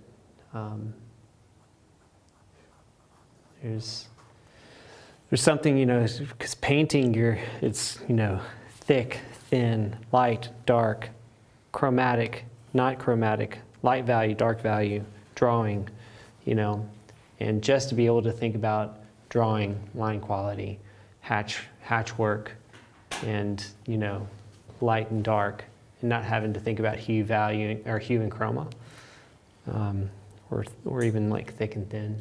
Just it's great because it starts exercising another part of the discipline that you sometimes feel like you have to compromise a bit because you're thinking about so many things.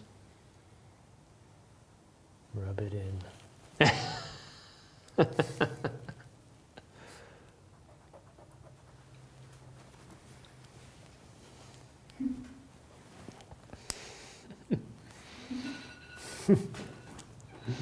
All right, Julian, you got to tell us your story. My story, it definitely started with just having like a childhood interest. Like I loved to draw and paint, always. I was not really someone that played with things very much, but I loved art materials. And so it was just when my parents saw, similar to your story, Liz, it just like my parents saw that and just kept cultivating that in me, and you know, decided I did have access to going to art magnet school for high school and got into it. And That's so awesome. the more primitive years of when you start to like really develop interests in what you want to focus on, I got to spend half my day in high school painting and drawing. Yeah, that's awesome. That is pretty awesome. And when I went to college, I was pretty sure I was going to focus in drawing, and then I met printmaking. Yes. I think that's a lot of printmakers' story. Yeah, I mean, you really have to be a good drawer, I think, or absolutely. or maybe have some like technical photography skills or something where you mess with chemicals or you like playing with chemicals. But Oh, yeah.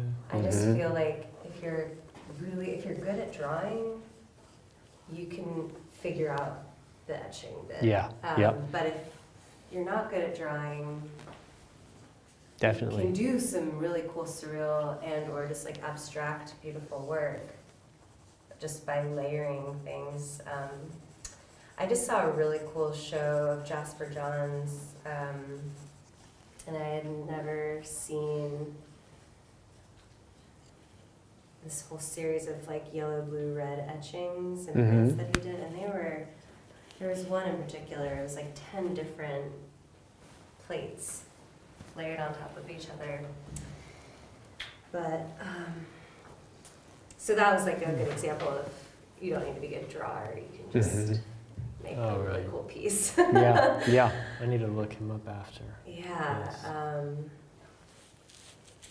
yeah, but, yeah, I mean, that was my focus for so long, and I was pretty sure I wanted to do that forever, Yeah. and then I didn't. Yeah, that's fine Something too. else, yeah. But drawing has always, and watercolor painting have remained a thing for me. I mean, there's nothing wrong with having more than one passion. Well, I wonder if this will resonate with y'all, but when I was initially applying for graduate school for art, before I decided not to do it, I was speaking with a mentor of he wasn't even really a mentor, he just happened to be a professor that was there over the summer while I was working. But we had some really good chats, so I felt like I trusted his insight. And he asked me why I was going to graduate school, or why I was going to get an MFA in art. And I told him, well, I was interested in becoming a professor one day, and that was why. And he told me, if that's the reason that you're going to graduate school for art, I don't think you should go to graduate school for art. He was like, if you're going to go to graduate school for art, you should really think clearly about whether there's anything else in the world that would make you happy career-wise. Because if there is anything that can make you happy, you should go do that, because this is... And I just knew that, like, I've always had so many different interests that focusing just in that was never going to satisfy me. And so I just decided to sit on it for a while and not go immediately, but like circle back around to it. And then I found floristry, and then I was like, well, this I want to do all the time. Yeah, yeah. And 7 years later, I'm changing it up again. So it was like a good check. It was like the thing Yeah. I needed to hear. I don't think that it would have served other people. Like other people, that could have been a good reason for them to go. I was like, well, I'm gonna make it the one thing, you know. Mhm. Yeah. But I was almost relieved to have an out and not make it like the one thing that I did. So I took the out. That's awesome. Yeah. Because you kind of do. You have to, like, it's everything in many ways. Definitely. Hmm. That's good. It's a good story. Mm-hmm. I I certainly love it. that's It's just nice to be around people doing it. well, you're welcome to come tap back into it a bit. Yeah, I'm excited. I'm thrilled, in fact. I'm Awesome, excited. yeah. All right. I feel like the temperature's gone down a bit since we've been in here. And yeah, I think my feet are wet from sweating and now they're cold. Because I'm like wearing really thick socks. Next, Paint from Life will be next to a fireplace. I know. I was like, next time I just want to be That would lying be down awesome. in space here and like Yes. a down blanket. We could call it Special Edition Fireside Chats. Don't worry about it. I'm into it. Don't worry I can find something. about it. No, I got that one. All right. What's up? Thank you. No, nothing. I was talking about getting a coat. Oh, we got plenty No, around. I'm not in the car. I've been getting If so you- into this. If y'all haven't noticed, like I've just been shivering. it does. Typically, cold doesn't necessarily bother me a lot. I get hot very easily, so this still feels great to me at the moment. But we'll see. 2 or 3 more degrees, and I might have to go find myself something a little bit more warm too. So you're like, please, you're like, I really want that around my neck, and I'm like, I really want to see your neck. No, it's fine. It's all good.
So, question from Tori.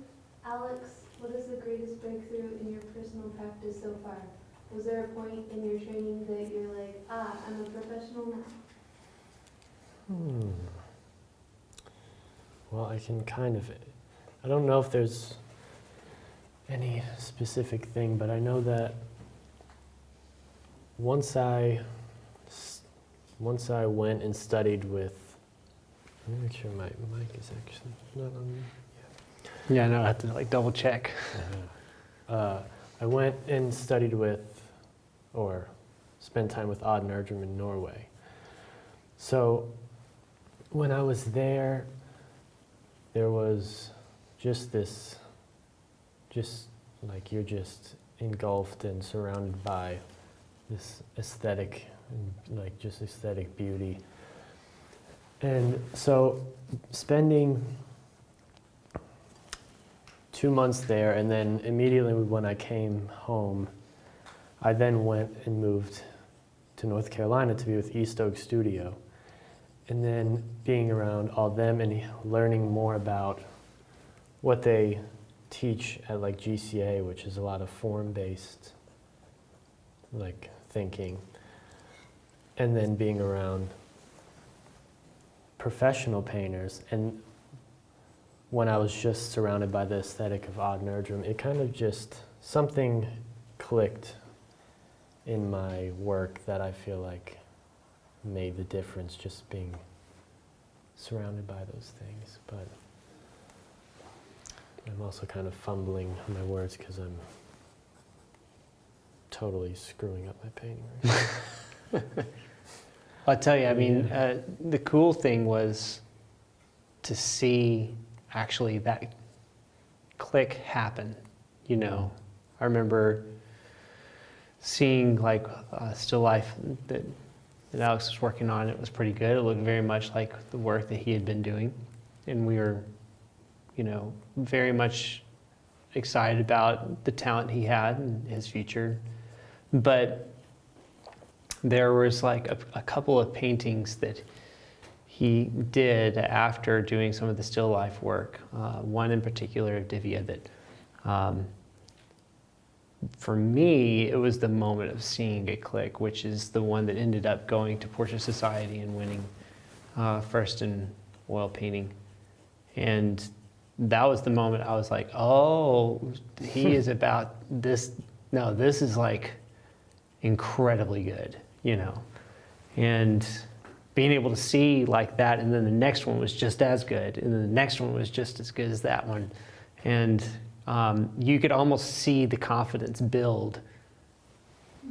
And that, honestly, that's what a lot of artists need, is to try to get to a space where they gain traction, and then they believe in themselves that they're actually capable of doing this thing that seems a bit elusive otherwise. Yeah, it was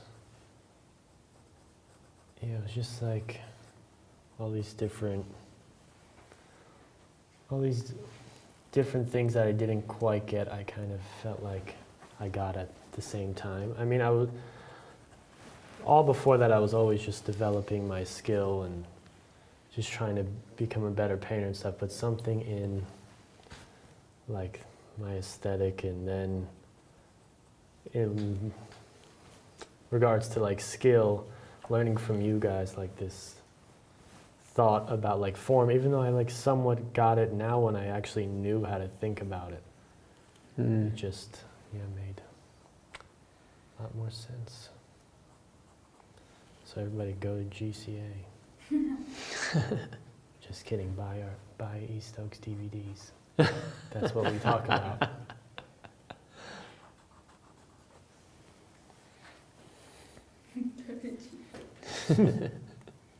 I didn't go, but it's probably great.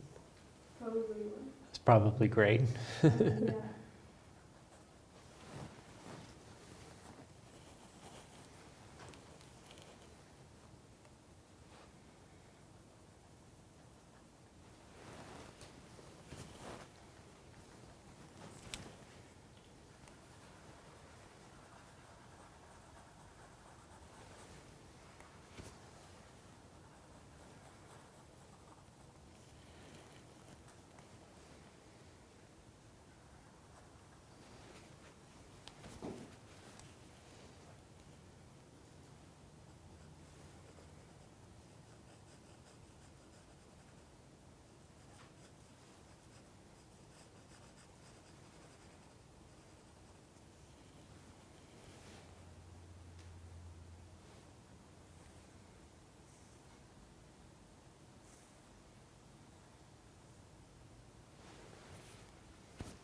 Do you each have a muse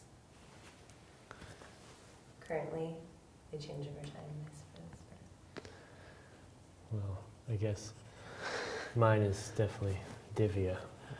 Yeah. Like if you go and look at my like website with my portfolio, it's just 97% Divya. It's true. Yeah. If anyone had a muse, it would be Alex and Divya. You know, maybe Alex painting Divya. maybe it's because our experience trying to get models doesn't work out or what, but it's worked out. Yeah, yes. No, yeah, I sometimes think about, oh, I need to paint someone else, but then I just can't make a bad painting with Divya, so that helps. And Divya is so good at helping me actually compose the painting. So I can't take all the credit either.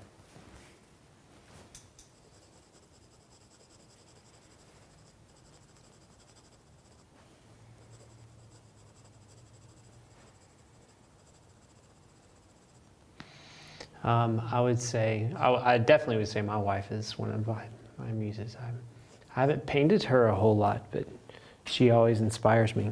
I've done one painting of her and I've caught the bug. I want to do a lot more. So she might end up being, I don't know if she'll ever be painted as much as Divya. I mean, Alex has got a head start on me. But I definitely loved painting her when I did. So,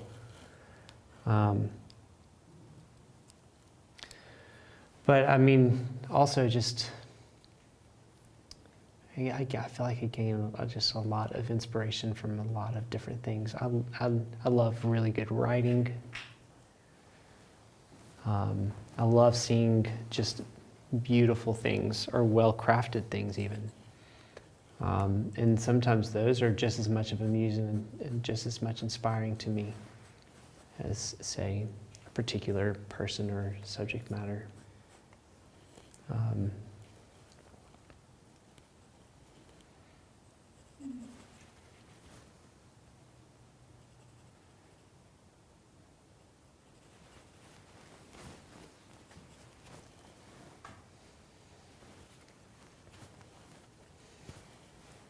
What about you, Divya?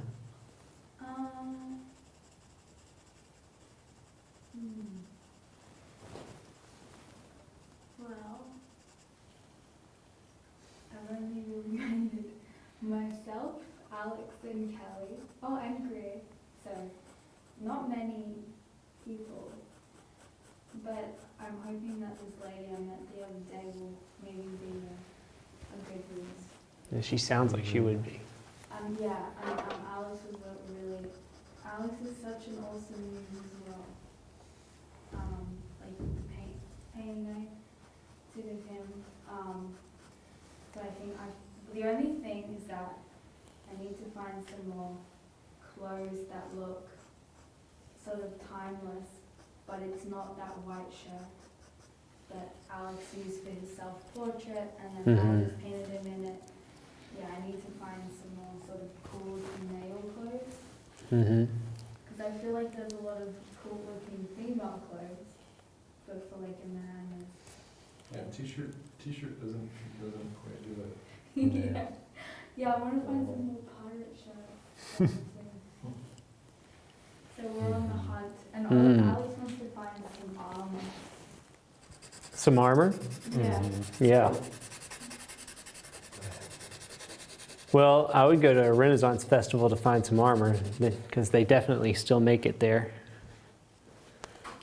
Yeah. That would be really cool. The other thing is, Marshall Bolden, who I was telling y'all about earlier, he used to have costume armor from Hollywood that he bought on auction.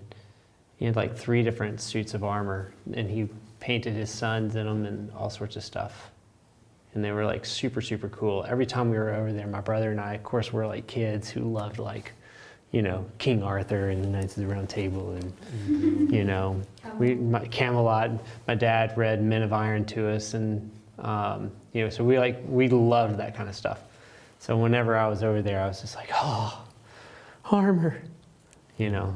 But so hey, man, maybe there's some like, I don't know if they're making a whole lot of like medieval movies right these days, but the armor off of, I didn't see the movie, but it came up on the internet. I think it was Alice in Wonderland. Her armor, yeah? she wears a set of armor that just looks freaking awesome. Oh, I know you were talking, the actor. I mean, yeah, the movie that she's in. Because I'd love to do a kind of like Joan of Arc inspired ooh, that'd be cool. painting, but these are just thoughts floating around that will come out one day.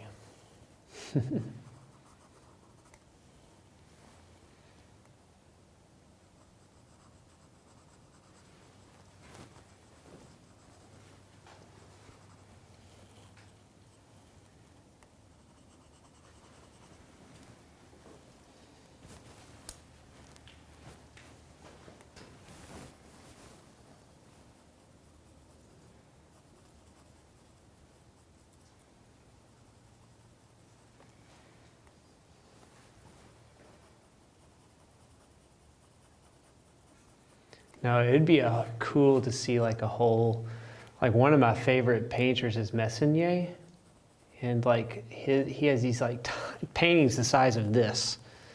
They're like these highly detailed scenes of like military, of like Napoleon and you know, with all their horses of the officers walking through the snow, you know, in the snow.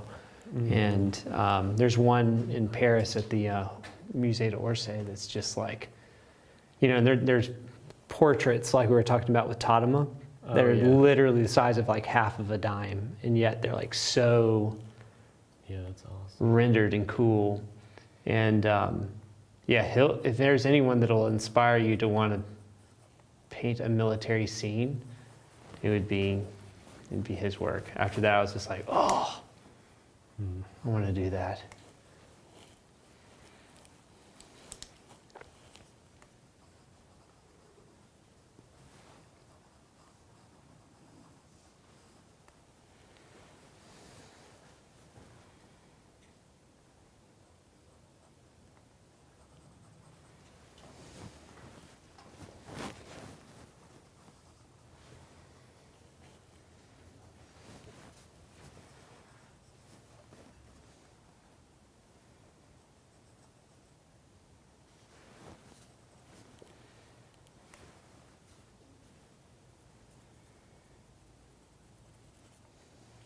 It's interesting because I've been painted so many times, but everyone paints me so differently that I don't feel like you can tell it's the same person. That's really cool. Yeah, that is pretty cool. That like a face can be painted a whole lot. You and Julian, y'all have those faces that are like timeless, but also have just a particular look that can be painted in so many ways. I think I'm able to do so many paintings with Divya from my lack of drawing ability. I just slightly get it wrong always, so she slightly looks different. And it keeps it fresh for the audience. Yeah, and I'm not a commissioned portrait painter, so it's okay. Yeah, totally fine. If it's a fine art piece, who cares, you know? Unless you care, dude. If you care, then not saying that. I'm going to sit here and backtrack a little bit.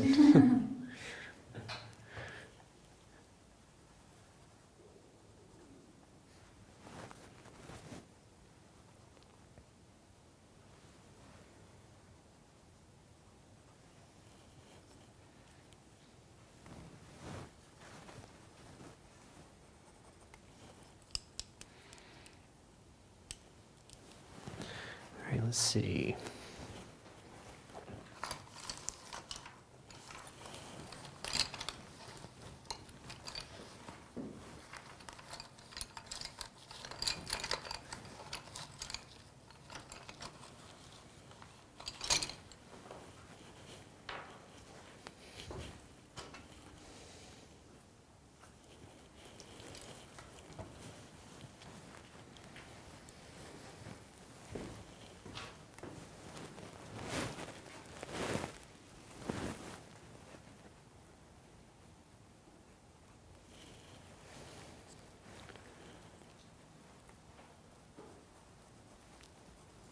Julian's killing it over there. Like right now, I'm sure she's thinking, you know, a good audio book would be great right around now. Your stories are helpful. Oh, we could just tell, that'd be great. Let's just tell some great, like, embarrassing stories about each other. Alex? Well, you had the story you were trying to tell last live stream, but it got cut off. Oh man, so last live stream, due to a family emergency, I had to leave. And I was right in the middle of a story I heard on the radio. And, you know, it was one of those things where it's like, my wife came in, she's like, we gotta go. And I was like, all right guys, well, that was the middle of the story. And I'll see you later. Had to leave. And I'm trying now to remember what the whole scenario was. Something you heard on the radio. Yeah, it was one of these. Oh, I remember what it was. So this guy and his girlfriend end up going to a party. All right, like I think it was a concert actually. And he just gets completely hammered, gets really wasted, and he asks her if, because he was, and they ended up going home, and then the next morning he was still incredibly drunk because I can't remember, they were out so late or whatever. So she drives him home. He asks her to drive him home in his vehicle, and she gets pulled over and gets a speeding ticket. Oh, I remember. And she demands that he should pay the speeding ticket. And he's like, I shouldn't have to pay the speeding ticket. I didn't speed. And so I was hearing it on the radio when I was going to like work out. And all these people started like chiming in, giving their 2 cents on whether or not who's at fault and who should be receiving the ticket, or who should be paying the ticket, you know. And I mean, it was a mixed bunch across the board. You know, so many people are like, you know, if he's going to act that way, you know, he should be paying for that ticket, you know, because all she was doing is trying to help him out, you know, and vice versa. Mm-hmm. So, anyway, I thought it was interesting and funny, and wanted to hear what everybody else's opinions were about that situation. Alex? I have no idea. They split the ticket. Hey. Yeah, how serious was their relationship? Yeah, that's a good question. Does he have to see it again? This sounds like irreconcilable differences. We can't work ourselves through this. Anyway, so for all those people out there that were left hanging, that is the rest of the story. Sorry to disappoint you.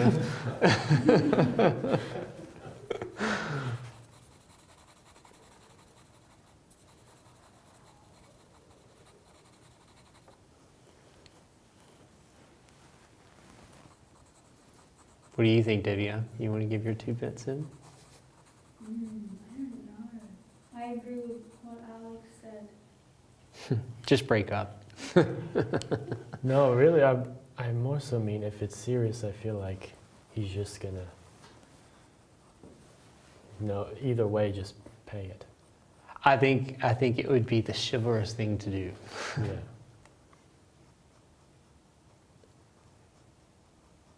That's the thing that I couldn't understand. Is like, how could he just be like, hell no, you're going to pay that ticket? You know, hey, maybe rightfully she was supposed to pay it, but at the end of the day, come on, man. Out of gratitude for you taking you home, you should just want to offer. It's not like it's a whole lot of money. Yeah.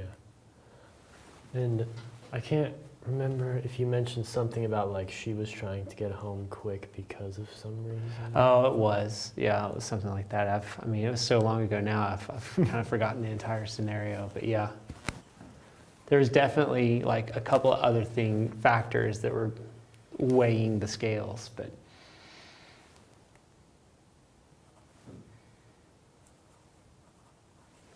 So you'll have to wait till next painting from life to. Yes, stay tuned. Gotta give him reason to come back. That's it. It's not my painting, that's for sure. Oh, you're drawing. Exactly.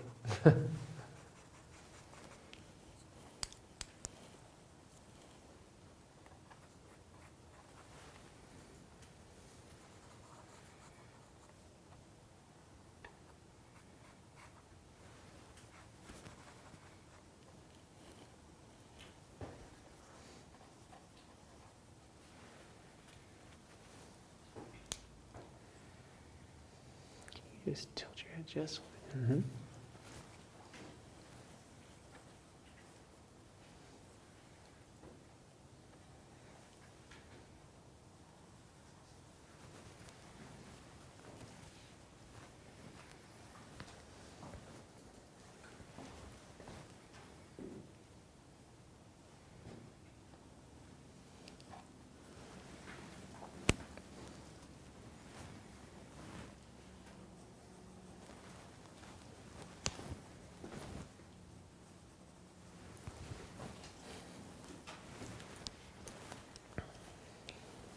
"28 seconds.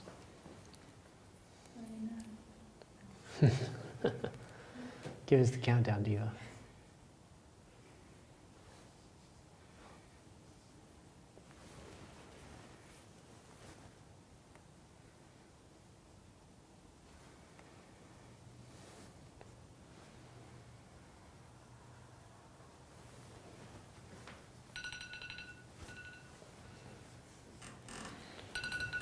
All right, we got time for one more.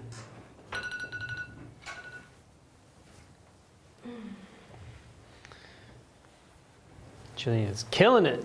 Ugh. Oy, oy, oy.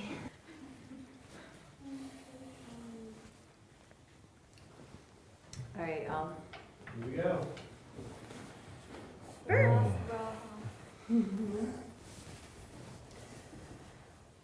All right, everybody out there, just remember, if y'all want images, just go to eastoakstudio.com.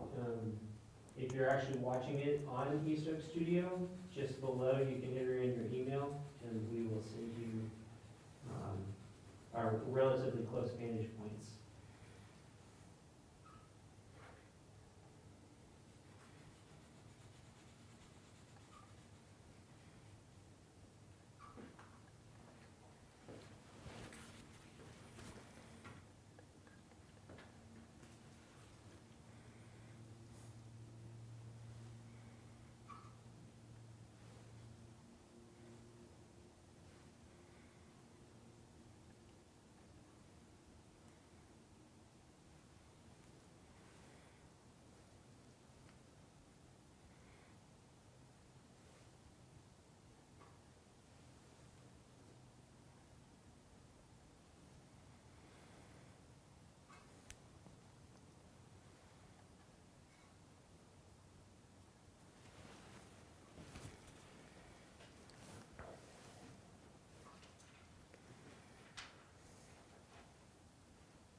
So Maru asks, have you ever tried painting from your imagination? How did that go?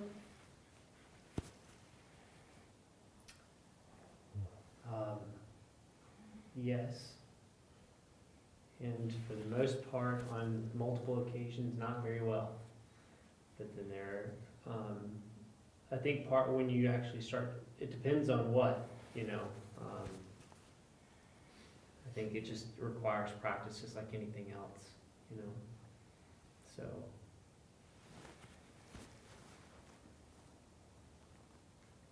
Yeah, I don't think I mean, when I was doing surreal stuff, I made up a lot of stuff, but trying to make up real things, I haven't.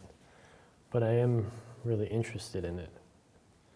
And I'd love to get familiar enough with anatomy and the construction of the body to be able to kind of make things up, because I think it would be a great, like, compositional tool.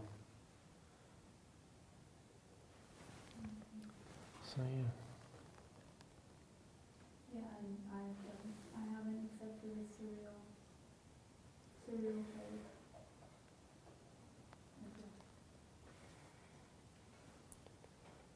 If you relate to the surreal phase, leave a comment.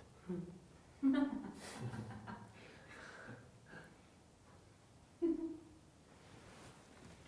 trying to figure out how universal this is. I relate. See?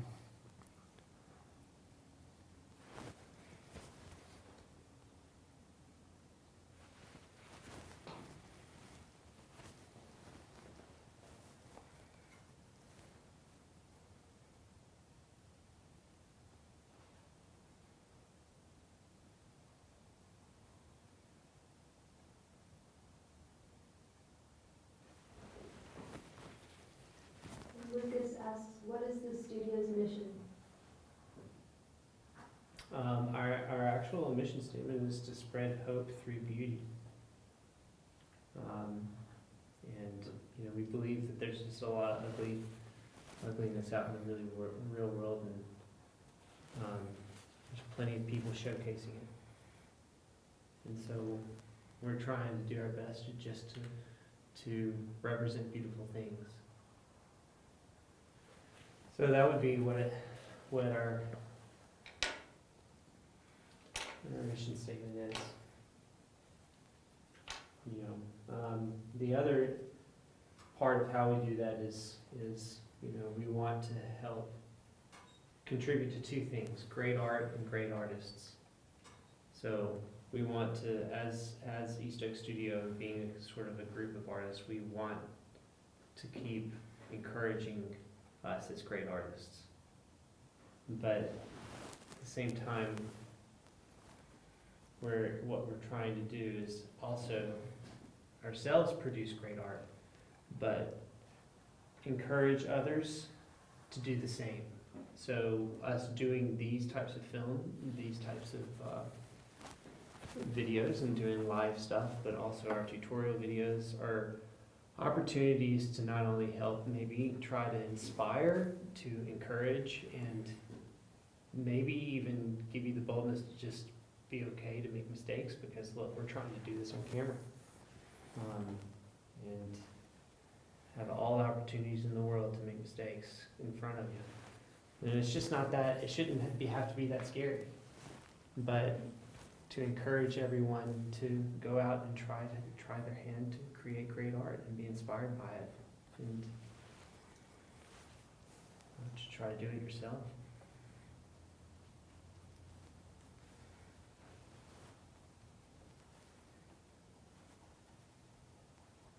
That's a great question. It's something we think about a lot and don't say a lot.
At GCA, there, like Alex was saying earlier, there's a lot of discussion about form. And one of the things I think was a real eureka moment is it's like the idea is that there's a particular sort of mental state you put yourself in order to like understand or achieve how to draw form, and it's kind of like you help them get there by sharing the physics and logic of it, but what they really want you to do is feel like you can reach into space and actually carve into space and sculpt in space with your pencil. And one of the aha moments is it's like they're teaching you all these like little techniques of like, okay, imagine yourself like an ant crawling across the form and going away from the light, and then you have somebody else comes, imagine you being a helicopter going over the form, and you have a machine gun and shooting like photons into the surface, and they're like doing all these weird like analogies, and you're like, I just don't get it, man. I don't know what you're trying to say. And but we all understood that everyone has sort of a eureka moment where it all of a sudden just clicks. And I remember working on one of my cast drawings, and you know, like if y'all ever like looked at those old school like Magic Eye posters that like if you look at it sort of cross-eyed, all of a sudden a three-dimensional object, even though it's like this, you know, like these dots on a thing, all of a sudden create this three-dimensional object. And that's the only way I can describe it, is like you're sitting there and you're drawing, and all of a sudden your drawing just kind of goes into space, and you're like, and you don't want to like look away, and you're like, if I look away, I'm going to lose it, you know? And I definitely had like a sort of a eureka moment when I was working on one of those. And then you find yourself like losing that, and then you'll gain it again, and you'll gain it for a little longer, and then you'll lose it again, and then you'll gain it for a little longer, until like that's sometimes the only way you can see. And so that is that was like one of the big aha moments for me there. And then the same thing happens when, you know, in anatomy and things start to click, and like structure and proportion and shape. Like all of those things just start over time like clicking and making more sense. So.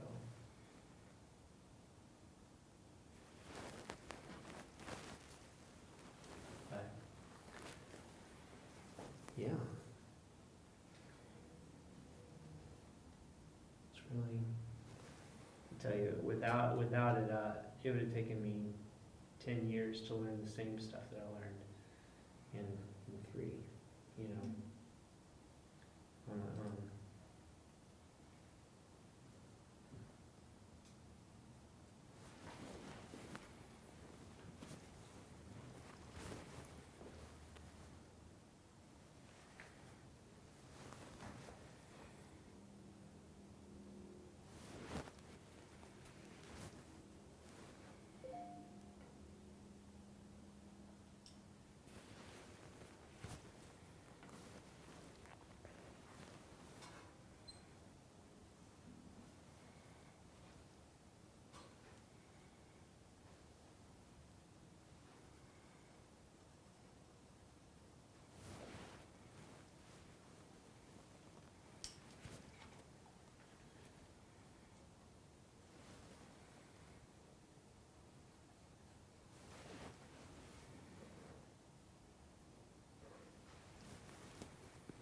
One of those things where you're like, okay, now I have to make some decisions. So like,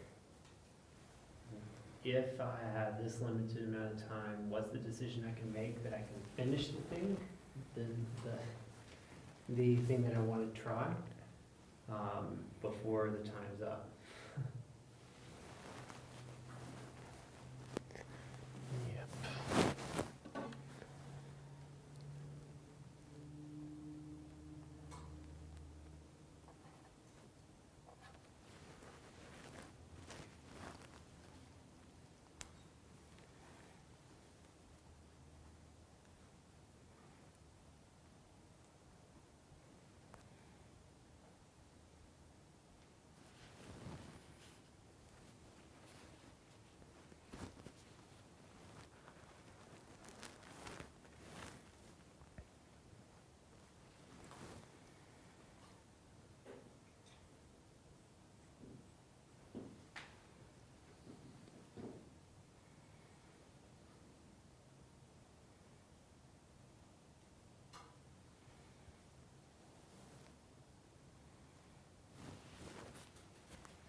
say we really appreciate Jillian coming modeling for us. This has been amazing.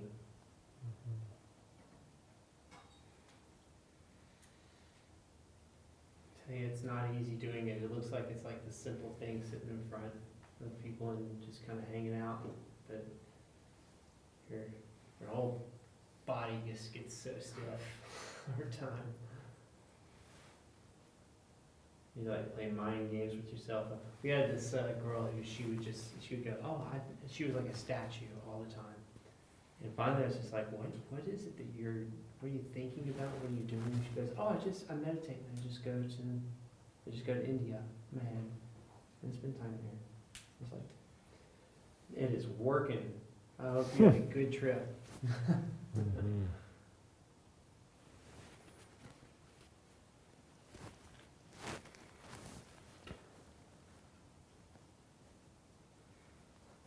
Just keep doing it.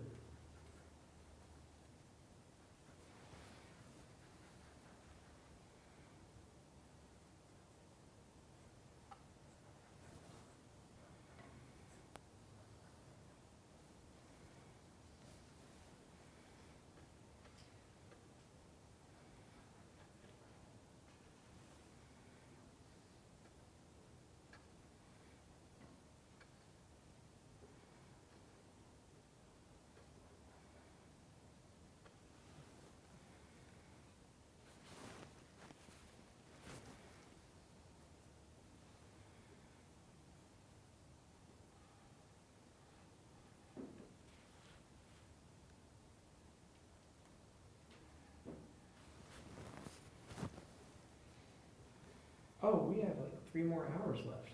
I thought we were almost done. Bye.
That is it. Pencils down. Thank you so much. Thank you, everybody, Thank you so for much. joining us today. We truly appreciate y'all. I hope you had as much fun as we did. If you have any questions, please email us at info@eastoakstudio.com. We want to try to do our best job to actually bring all of this stuff to you and offer as much content as we possibly can. If y'all have ideas, suggestions, feel free to email us with those things, and we look forward to the next time here at East Oak Studio. Thank you again for watching.